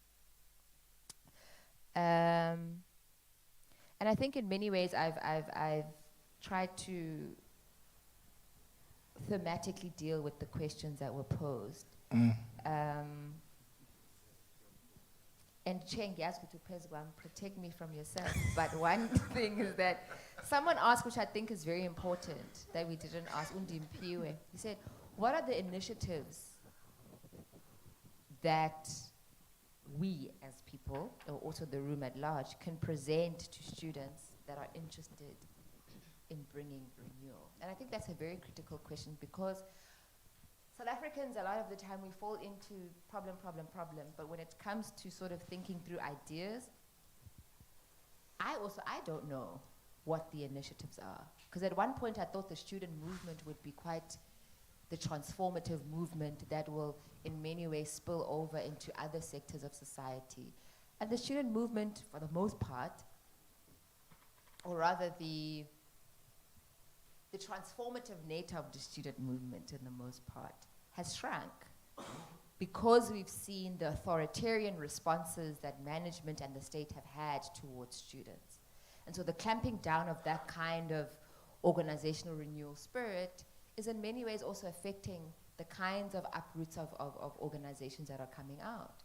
You know, you can see with the assassinations in KZN, the clamping down of, you know, alternative forms of expression and alternative forms of organizing are also quite critical because they also deter people from organizing. And so the culture of sanctions, the culture of fear, the culture of severe violence and assassinations is part of our political culture in South Africa. And this is also part of our institutions and universities. Because then students, like someone was saying,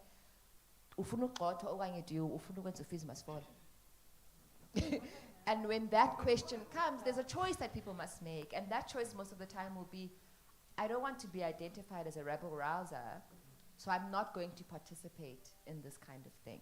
And then the renewal process then shrinks, and the space for renewal shrinks as authoritarianism creeps up. And this happens in institutions as well. Thank you, thank you.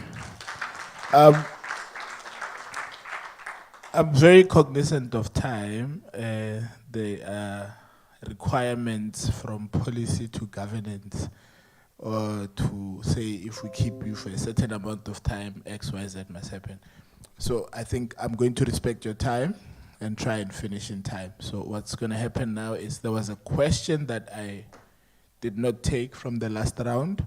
And remember, this event is happening also virtually, so there's questions that come online as well. So there's one online question that I've been made note of.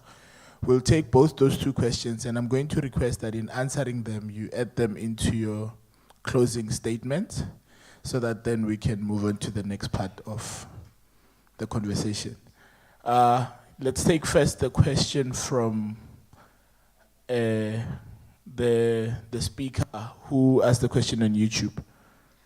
All right, thank you so much. So the question was from Stjekula Mbanga.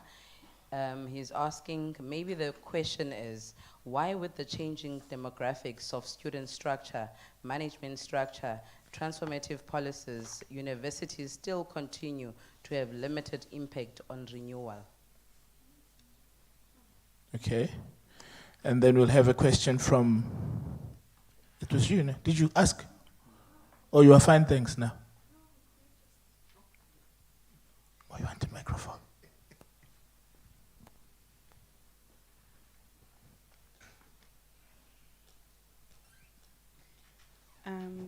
Thank you. Good afternoon. My name is Thandeka Shabalala. Hey. I try not to speak fast because then my mind goes all over the show and I blabber. But I think I liked the questions Ulihle was asking us. But let's start with this one, Lukhona. Lukhona, so easy, man, to say that people must protest. I think I spent most of my university schooling protesting. And I can tell you, the people that you start with are not the people that you're going to finish with. And Lihle puts it very nicely and says, the preconceived idea of what power looks like, who holds ideas, who is more important in society, play a huge role in who leads. So people are not having the conversation enough that, as a protester because we believe in these things. And we believe that the battle of ideas should continue and should be consistent. But how management and how the system continues to treat us damages us. And no one wants to have that conversation, but at the end of the day, what becomes of these people? What happens to them? Because the system is very deliberate in targeting people. And Nyaktana, because I know your story, no Kumza, and there were just the four of you, but you were fighting, and it was a lengthy and long battle. Now, are we saying in the contemporary South Africa, we want young people to come into the university, protest, and this is very difficult now, and I saw how comrades of SASCO are passionate because I can see that there's some tension, between them and management. So you can sense it. So when you've been here long enough, you can sense the tension from afar, And we really are saying that we must stop fearing. Stop fear because you'll find yourself outside of the university. And when they do that, they don't take 15 of you. They just pick, okay, the problem, the one that speaks in the meeting, and you end up being a victim of the protest. And to be honest, we are reminded every day, it's black managers that will remind you that your parents did not send you to university to come and protest. They will remind you, they'll tell you of your life circumstance, where you come from, and why it's important for you to get this degree and go back home. But what I wanted to comment on is that definitely the university is not producing the type of graduate that is going to transform Africa. That is not even a debate. And I want to say this, that people from the humanities point, or people who are in the humanities field, are always the ones that you find in these conversations. That's because it's in line with what they are studying. So yes, a lot of people in South Africa believe that they are apolitical. But people that are studying in the humanities field would know that it is impossible for a person to be apolitical, because society in its nature is political. Now, I did not study in the humanities. I actually studied a BCom in accounting. And the things that I have learned outside of the classroom are things that I carry on even at work today, because those are the core values that taught me. You realize that there's a serious moral decay in society, and university teaches you to be self-reliant, to think about yourself first, because you always know that you are here to study. At the end of the day, it's you that must graduate. It's you that must accumulate wealth. So it basically boxes you to become a certain type of person. And that is a person that is worried about accumulating wealth, about living a life of comfort and convenience. That's how we say it these days, that I want convenience in my life. I don't want to suffer because I've suffered. But we've lost a sense of humanity in who we are. That is why when you are a graduate, you think that you are better than a person who is not a graduate. That is why when you are a graduate and you have a scarce skill, you don't see that skill to be of use to your community, and you'd rather sell your labor to elsewhere. And that's because you are customized to think that as an engineer, you will never, ever fix the dam in your village. Okay. Yeah, but okay, just to close. So I think just as capital was intentional in devaluing the humanities field, we must be intentional in making sure that people, or the moral fiber of society, is transforming. The moral fiber of society is inclining. So I think that is our first step.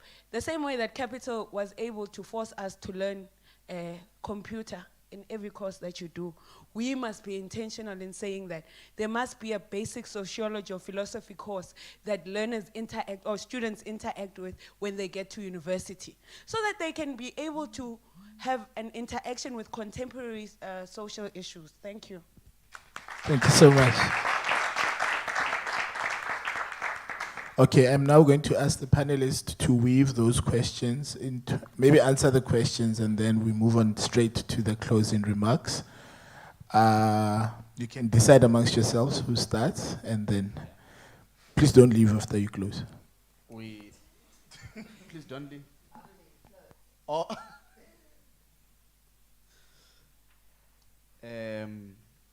I think it's Jegula Mbanga is asking his research question here. He's a naughty fellow. There are a number of reasons. Okay, let me start here. We talk a lot about representation. Ne? And yes, it is important to have what I call aesthetic representation. The aesthetics, your makeup, your haircut, the earrings, the frames of your glasses. I've never understood why people wear glasses are so obsessed about frames. But they are. And they pay a lot of money. Yeah. Apologies to those with glasses in the room. So there's this aesthetic transformation. Black bodies in positions of power. Right? Then there is substantive transformation, which is about organizational cultures. Let's use the police as an example. Why would black police arrest, scope, and donor black students, and the minute white students form human shields, the same black police are suddenly paralyzed from acting? This is what we saw if Fizz Must Fall. I'm not making up a story. I have not heard, you may correct me if I'm wrong, of a white protester who has died in protest in this country. But I have heard of Andre Statane and many like him who have died in protests from being shot with rubber bullets, not live ammunition. Some have been shot with live ammunition, like in Marikana. But I have not seen a case of a white person killed by police. I may have missed it post-1994. So, what is it about the texture of organizations that is so difficult to transform, and how they relate to certain people? Remember, you find these institutions already founded with a particular ethos that must govern them. And generally, the ethos was to be exclusionary to black people, for them not to access the possibility to study certain courses and degrees. And in the event they found themselves accepted via the Minister of Education to study those courses, they ought to be grateful so that they do not lose their place. Now, transformation is very painful work, if well understood. And this is why students grew an impatience to say, not even this word transformation is problematic. We must just decolonize. No.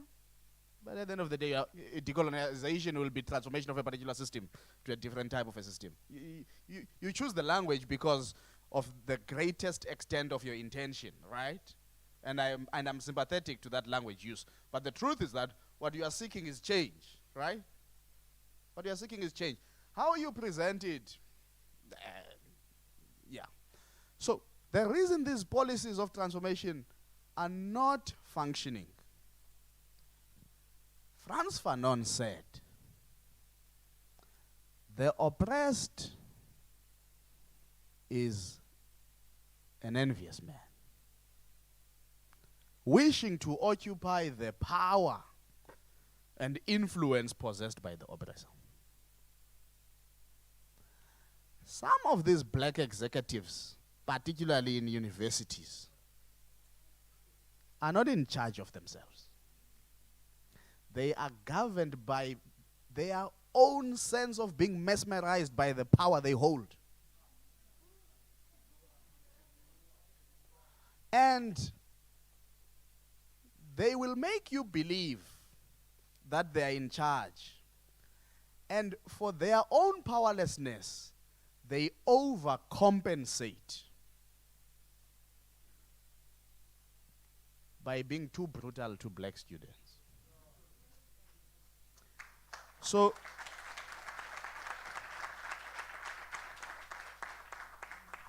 I asked for my phone because I wanted to check the date when Yolanda announced that she had won her case against Rhodes University.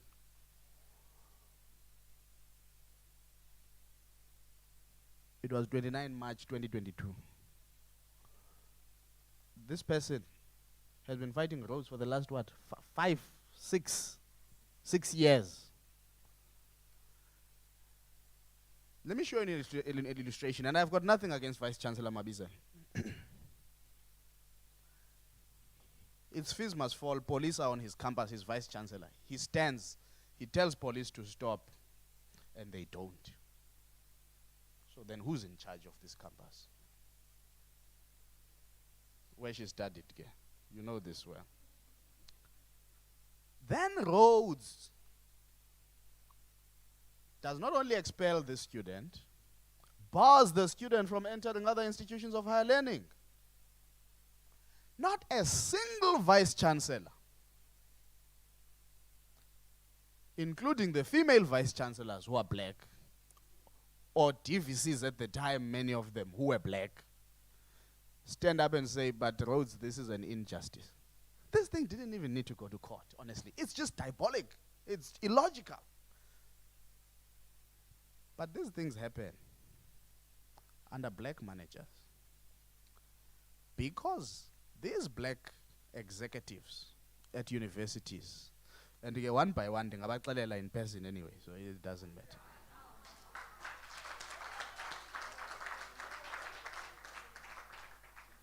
They have removed themselves from the societies they come from. And this is why I suggest it is the moment to say, let us return to Ujamaa. Because once leaders dislocate themselves from constituencies and center only their existence in the terrains of power, there's going to be a problem. And they will fall, and they will fall hard. But the clear problem that I think we have in South Africa, by the way, Tandega, I'm not promoting people to protest. I don't like protest. It's very strenuous. The first protest I was involved in was at WITS 2007. Under the leadership of Mbali Hlope. She was SRC president at the time. Prof. Lois Onongqa was the vice chancellor. Karl Marx talks about how there is a constant power play across the structures that hold different power in society. I'm not going to use Karl Marx language because I'm not a Marxist. I'm paraphrasing, right? So someone will say, no, you should have, there's a dialectical whatever. No. But the point really to make is this. There are significant power relations in universities. They are in the lecture hall, where my former lecturer, Prof. Mabukhumore, would say, The lecturer is the master, the student is the slave, and there's a master-slave dynamic in the lecture hall. There are problems between, by the way, leave management. Tetani ngaba chief ben, ama comrades there by the SRC, who once elected become the demigods of campus and feel that every door and every gate must open for them. There is something that we must discuss as black people about our relationship with power. And especially when we acquire power and what we do with that power. Because if we don't build a consciousness on how we relate and conduct ourselves when we have power, we will never solve the problems that are in society. The fight I had with the Vice Chancellor and 3 others at UKZN was over an open letter, not a protest. And I think students don't utilize their intellectual ability to debate seniors on campus.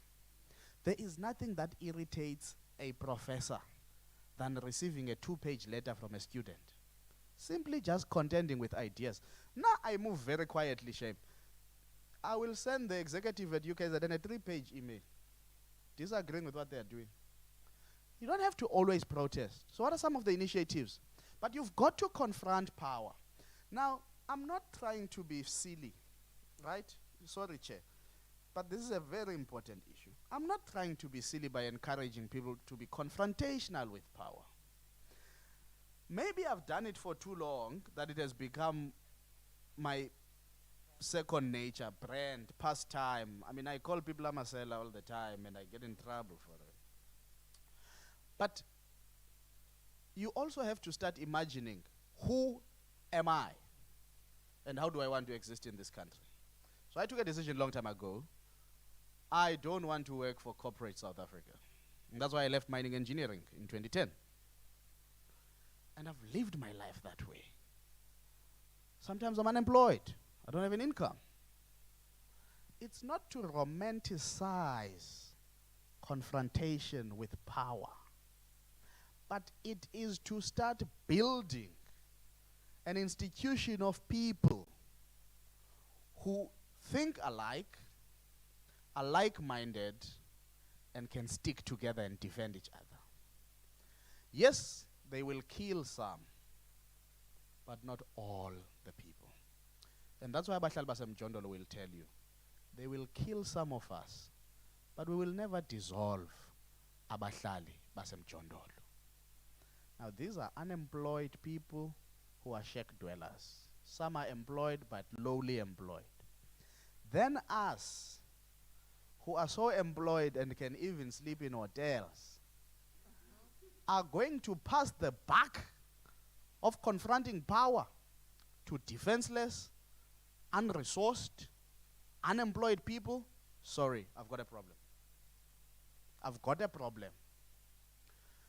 If we can't leverage on the power that we have, small as it may be, to be able to come all the way from Johannesburg to Gqeberha to have this conversation, and we still walk here, out of here, tiptoeing around the issues, I've got a problem. And to what Lihle was saying as a closing remark, and to what liberation has always been about, and you never stop, by the way, being in a state of liberation. Somebody said there is a problem of graduates leaving the country. It's only a problem when you don't have enough. China doesn't mind exporting people because they have enough. And they have a plan for those who remain behind. They used to have a one-child policy. They've introduced a two-children policy now. So the structure of the age population is changing, and the demands of the economy are changing. 2 children. But you've never had a South African politician discuss demographics and development. The elephant in the room, to live on an unpopular statement, the elephant in the room in South Africa is this anti-intellectual behavior that has grown. Prof. Somadoda Figeni, I always laugh at him when I remember this story. He went to address a conference of a trade union. He was asked to prepare, and he prepared slides, Shame Umxesibe man, you know. And he presented. Then it was time for engagement. One comrade stood up and said, "Order, comrade chairperson." I said, "What's the order?" "We are done with the comrade academics. It's time to start conference." If you follow the biggest scholars in your fields of study, whatever field of study, you will probably find that at some point they were linked to assisting the government of the day to fulfill certain things. Whether you look at Abo Hayek, Abo Milton Friedman, Abo John Maynard Keynes, you name them, Rostow, and I'm going to mention those who are in my field of development studies and political science. They ended up in government to assist government. Give me one scholar, maybe Prof. Nkuhlu during Mbegi's time, but give me one scholar in South Africa who has contributed in such a way that government has even championed their idea to policy and action and change in society. The elephant in the room is 2024. Whether or not people will continue to vote for the same anti-intellectual establishment that believes that a flag that glows at night teaches you something about social cohesion. That is the real elephant in the room. And I'm not saying hide your cap or your beret or whatever. But here root cause analysis. You?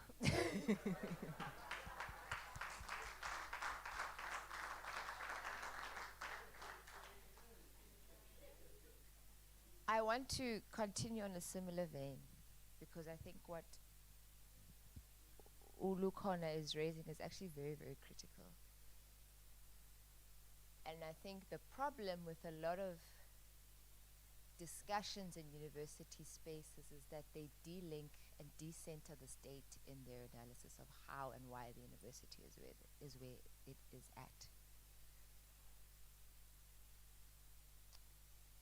In South Africa, the state and those presiding over the state are setting the tone for public institutions across the country. The de-intellectual project, and this is something I think is very, very, very important because within the public sphere, we are seeing sproutings of it, whether it's within people who call themselves the left, and also this very increase in the right in South Africa. All of these people are committed in some way or another to a very de-intellectual project that's happening in South Africa. And part of that is because the state and those presiding over it have lost the ability or do not have any of the faculties required for them to be able to grapple, confront, and transform the kinds of challenges that we are seeing in South Africa. And by and large, the university itself as well is, I'm not sure if the university is struggling or the university is outright refusing. And in many ways, that's the kind of analysis you can make of the state. Is the state struggling or is it outright refusing? But the de-intellectual project for me is very, very critical because you are draining the brain machinery of the country. And you are draining the capacity of the citizen to in many ways engage meaningfully in the politic of today. And not to sound like an anti-establishment person, but 2024 is very critical for students because in many, many ways, that will set the precedent for what kind of education policies come out of the government that would be instituted in 2024. What kind of prioritizations are going to be made in regard to the student, if any are going to be made at all? If we are thinking about the education crisis specifically around the funding model in South Africa, 2024 is critical, and the decision that we make as citizens is critical. And I'm not championing for any party at all, and I'm not saying vote for who and don't vote for anyone. But the kinds of considerations that an educated and informed electorate needs to make is a decision that is able to contextualize the kinds of crisis points that we are able to identify as people who are seemingly educated. And so it's not just about, I like so-and-so, I don't like so-and-so, but the culture of the electorate in South Africa needs to fundamentally be transformed so that people make decisions which are not just high level in their thinking, decisions that impact education, that impact the funding model in South Africa, that impact the ideas of who has access to higher education, transformative higher education in South Africa. And what are the claims that the student can make on the institution, if they can make any at all? And so to decenter the state and to de-link the state from those kinds of decisions is very, very, very dangerous. And so we also need to bring back the culture of intellectualism within ourselves as people that are within these institutions of higher learning. Because if we don't do that, we really run into a very, very serious crisis. And so then we think about renewal. I had the fortunate or unfortunate, I don't know what to call it, to be invited to a sitting where the former president, Thabo Mbeki, was speaking to the NYTT of the African National Congress. What's it called? National Youth Task Team, Task Plan, whatever. Yes, that's the one. And I went there as somebody that's primarily interested in the future of this country. And so I will go to any rally of any party because I'm fundamentally interested in what's out there. And so the former president was talking about renewal of this particular party, but by extension, the renewal of the country in many ways. And he pointed to the fact that there is a very clear link that we need to make, and I'm going to belabor the point because it's very important. There's a very important link that we need to make between hyper-consumerist culture and anti-intellectualism or de-intellectualization of the electorate. And he argued, look, I'm not a Marxist or any of those things, but he argued that the nature of hyperconsumption within individuals, which links to the hyperconsumption of the state, in many ways the people that will service that debt are the unemployed, the poor, and the marginalized in South Africa.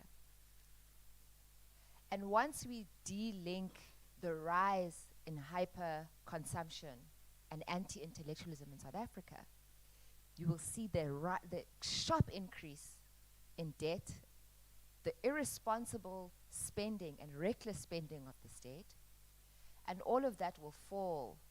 That debt will be serviced by the poor. And that means the priorities of the state will no longer be the student. It will no longer be student funding. It will no longer be plowing the resources of the state with a developmental objective. It will no longer be that.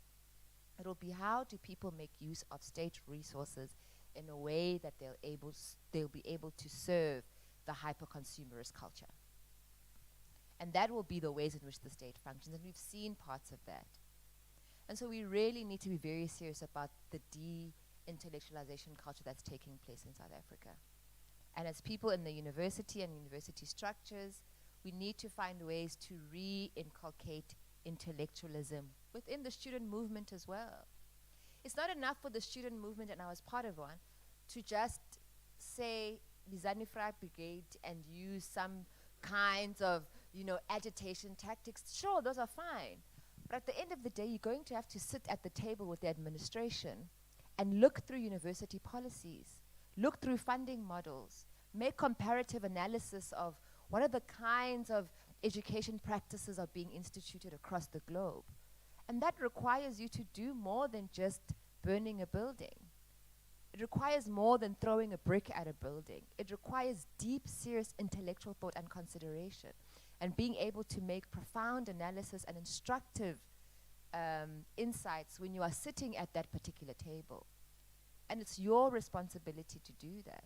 And if you don't do that, these institutions will remain largely untransformed because institutions bank primarily on policy and procedure.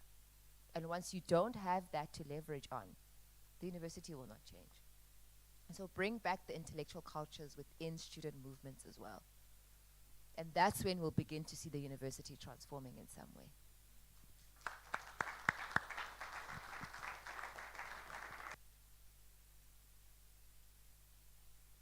Thank you so much. Lukon, I don't know why you're against glass frames. I take issue with that, being the person who wears glasses. No, man, we need these things, we can't see. I think enough has been said about a lot today.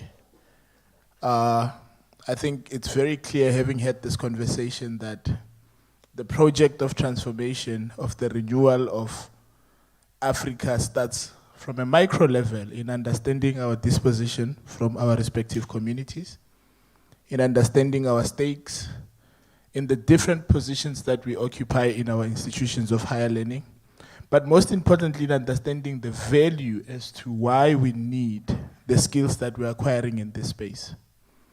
It's always important to agitate if it's always for a purpose.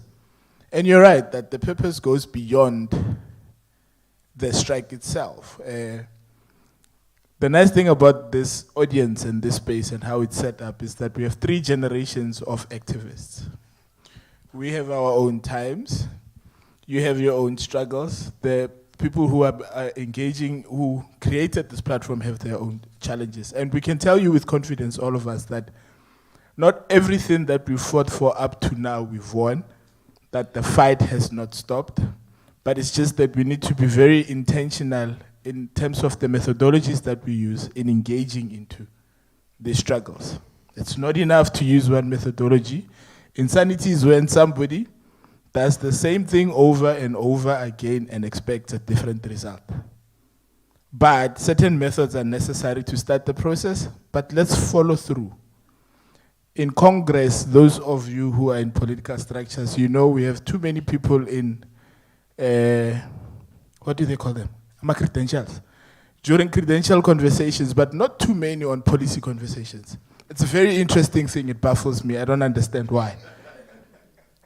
But that's where the decision, that's where the policy, that's where the direction of the institution will go. When they're gazetted at NUM, there's something called memo. I know many students who don't read memo, but that's when a policy changes is gazetted for the first time for public participation. You will live it, it will be approved, it will govern you. So we need to understand that there's micro elements that are required in terms of ensuring that we achieve this goal of renewal. But to understand it from a macro level, we need to be very intentional about the micro things that are necessary to do so. I want to thank the audiences for allowing me to protect and stop them from speaking. I appreciate your patience. I know it's very frustrating. I had a very difficult panelists. I had difficult panelists. I want to thank you for allowing me in this very simple job that I did to do it so meticulously. I appreciate that. I want to thank the Youth Lab for creating the opportunity and the space for this. These conversations are important. These conversations are exciting, and I'm very honored to have been part of it. I would like to thank the audiences as I bow out as the MC and give over to Ubuntu to run the last processions. Thank you very much, guys. Thank you.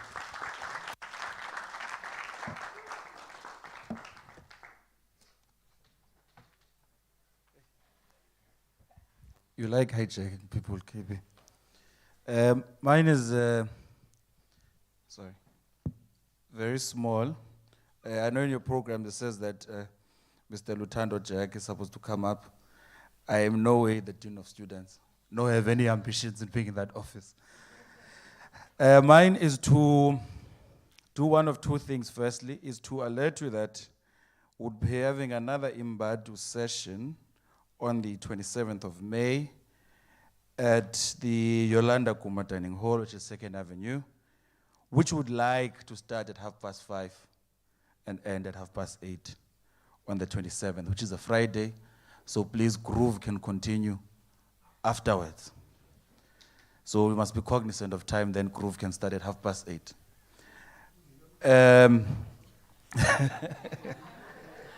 Mine is to thank the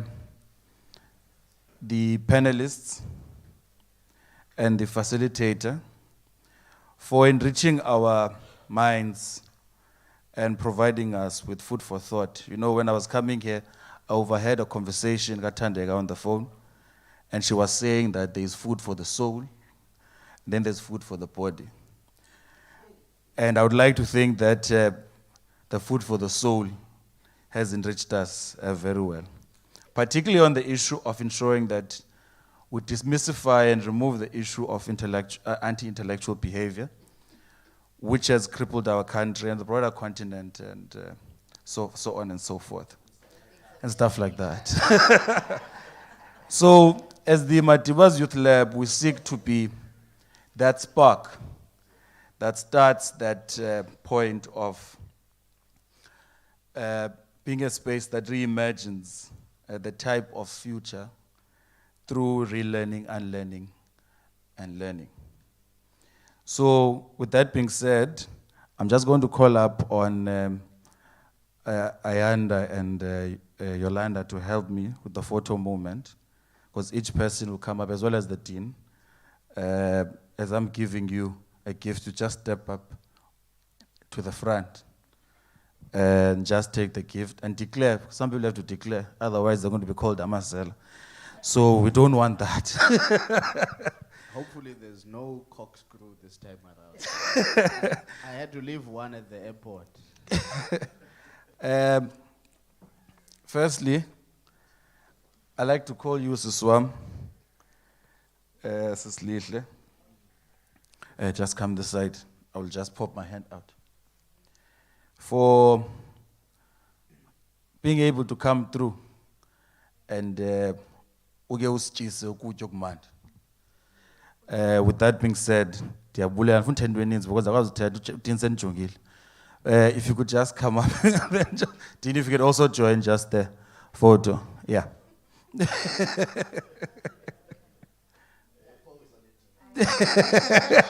No, we do these things to create archives and memories and ensure that.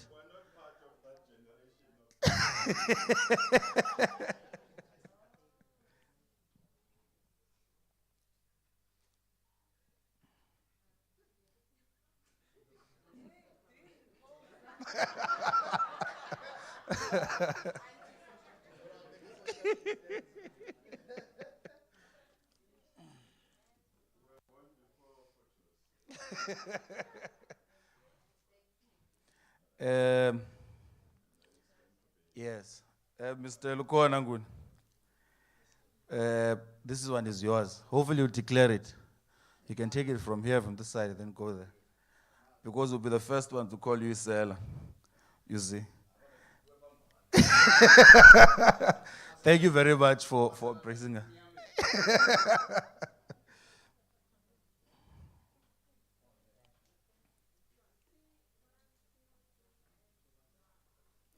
And then last but not least, the man who managed to steer a very difficult ship.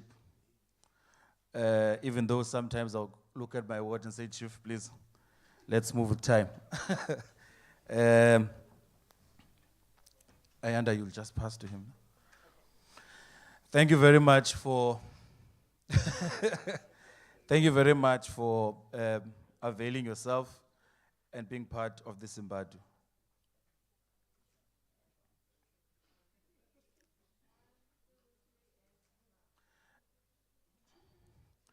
Sure. Then my last part is just at the end, after the dean has spoken, which I'm going to give to, is that can I please, there's a foyer here. Can we just meet briefly for a photo with you guys individually and then the whole entire team of the Madibaz Youth Lab? Dean, over to you. Oh, it's my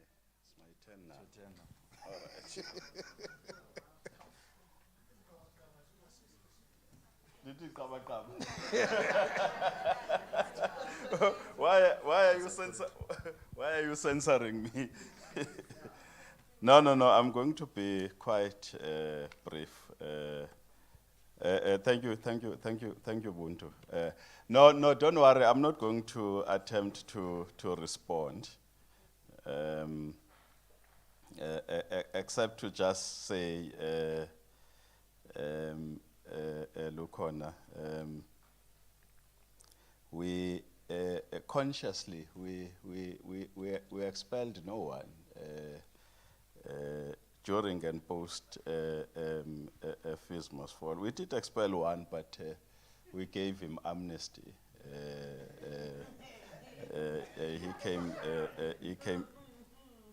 He came back. Yeah, I mean, what an intellectual feast. It was, maybe we need a round two of this type of engagement. I think we spent quite a lot of time discussing the nature of the problem. And of course, that's very important to say, because if you don't understand exactly what it is that we are dealing with, you're not going to be able, I think as the program director said, to provide a solution, not to the challenge. But I think we've also, this dialogue, Imbadu, it has been Imbadu indeed. I'm sure Lisha and Lukona know the traditions of Imbadu. It is a dialogue, it is a conversation, generational or intergenerational conversation. And I think this session stayed true to a character of Imbadu. And I think one thing that everyone agrees on is that we need to build a new intellectual that is going to be able to take forward, transform education so that Africa can be reborn. But of course, I think the key question that both directly and indirectly that we're grappling with is what kind of an intellectual? But probably a difficult question, our esteemed panelist, is who should build this intellectual?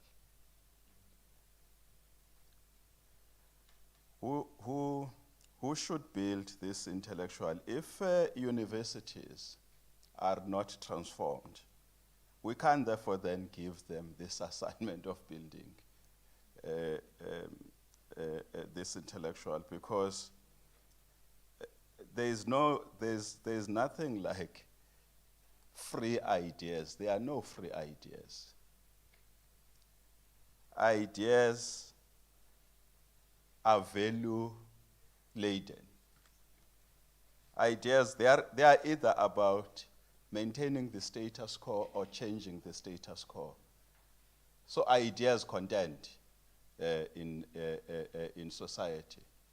So if you're not sure about the person who must really build this new intellectual that we're talking about, I think it's something that we really need to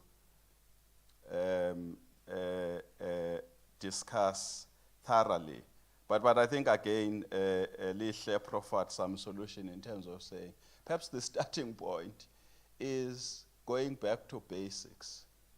Historically, the student movement has been highly intellectual.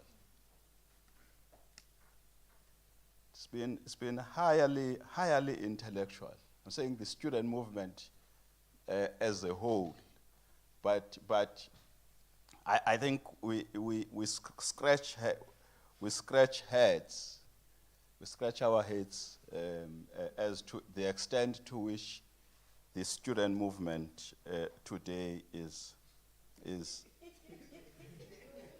intellectual. I'm provoking you quite deliberately. Of course, we need not to blame them. You know, I was talking in one national meeting, of course, not of a political organization. And this is the truth, Artie. I was saying, probably, and I was making reference to the liberation movements. I was saying, probably, if you take the PAC, probably the generation that joined PAC, they don't know the real PAC. Let's say the generation that was born in 1990, they don't know the real PAC because they joined a PAC that it is today. And I was saying, if you then look at the AZAPO,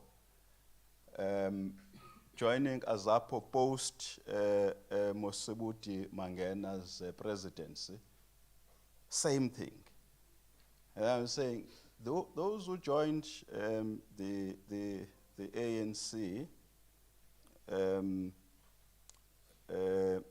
post 2000, probably they don't know the real ANC. What they think is the ANC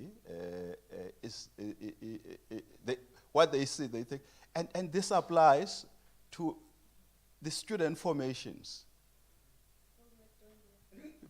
The student formations grew and declined. And those that joined it at the point when it has declined, they think that it's the real organizations when it's the real organization when actually it is not. You know, we used to, I mean the strategic perspective on transformation, I mean, we used to know it off your head. You would know when you are working on campus, you know that, no, we're applying this, I mean, it's campus work now, it's policy work now. I mean, when you're talking policy work, we used to be sharp. Exactly the point that Lukona is talking about. We used to say, when I started working in the late 90s, we used to say, hey, we're looking forward to engagement by students because we are going to be engaged quite thoroughly, intellectually, and come out of this meeting proud that the generation of students that we have in this particular institution, we used to say our future is secure. Now the critical question is, when we sit there, that's why we're organizing these engagements. So, because part of what we want to do is to really change the intellectual culture of these institutions. Because again, as Lukona challenges us, when you are employed, you've got two choices: to fit in. You are employed to be a dean of students, you fit into that position, or to exercise agency, so that when you leave that position better than, or leave that place better than when you basically found it. So therefore, I think the key question that we need to grapple with post this session is, if we're talking about building this new intellectual, we must then ask ourselves, who's going to build this intellectual? That's the first question. The second question is types of education. And I think our panelists, both of them, responded to this question quite well, but not in the manner in which I'm going to phrase it. The continuities between informal, formal, and non-formal education, and don't creating a dichotomy between the three. which is what the colonial education has done, prioritized formal education and ignored or relegated to a junk the education that we get from our communities, hence the call by Ulukona that let's reclaim Ujama. Because you can't create a disjuncture between what happens in society and what happens in a university. Which is why then we end up producing, not actually producing, because again, this concept of producing is value-laden. That's why we end up fostering into society graduates, as Tandega was saying, who undermine our society. Before I get tempted into making another input. Thank you so much, our panelists, for reminding us about the works of Nyerere, his legacy, and also for reminding us about the tasks that lie ahead, particularly reminding those of us who are still young about the tasks that that lie ahead. And I think the take-home is we need intellectuals, but we don't just need intellectuals, we need hard-working intellectuals. I think that's the best way to summarize the rich discussion that ensued this afternoon. Thank you so much to the organizers for putting together this program. Thank you so much to the participants, both online as well as those who are joining us here. And to Lukona and Lishle, thank you so much. I know that we did not give you much notice, for this, but because I was saying to Ulishle, Lukona, because when you are one of us, you are part of Mandela University. I was saying to Lishle, now going forward, you'll also be part of this university. Because again, we want to build this network of thinkers to support us in the type of work that we're doing as a university. So you are therefore welcomed to the network that to this community that Ulukona was talking about. Thank you so much. It was indeed a nice, a delicious food of the soul. Thank you so much.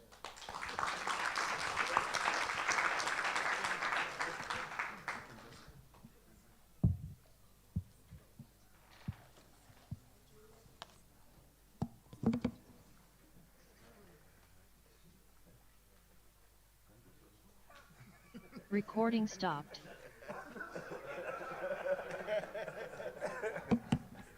The last point is just now, I think it's food for the stomach, for the body.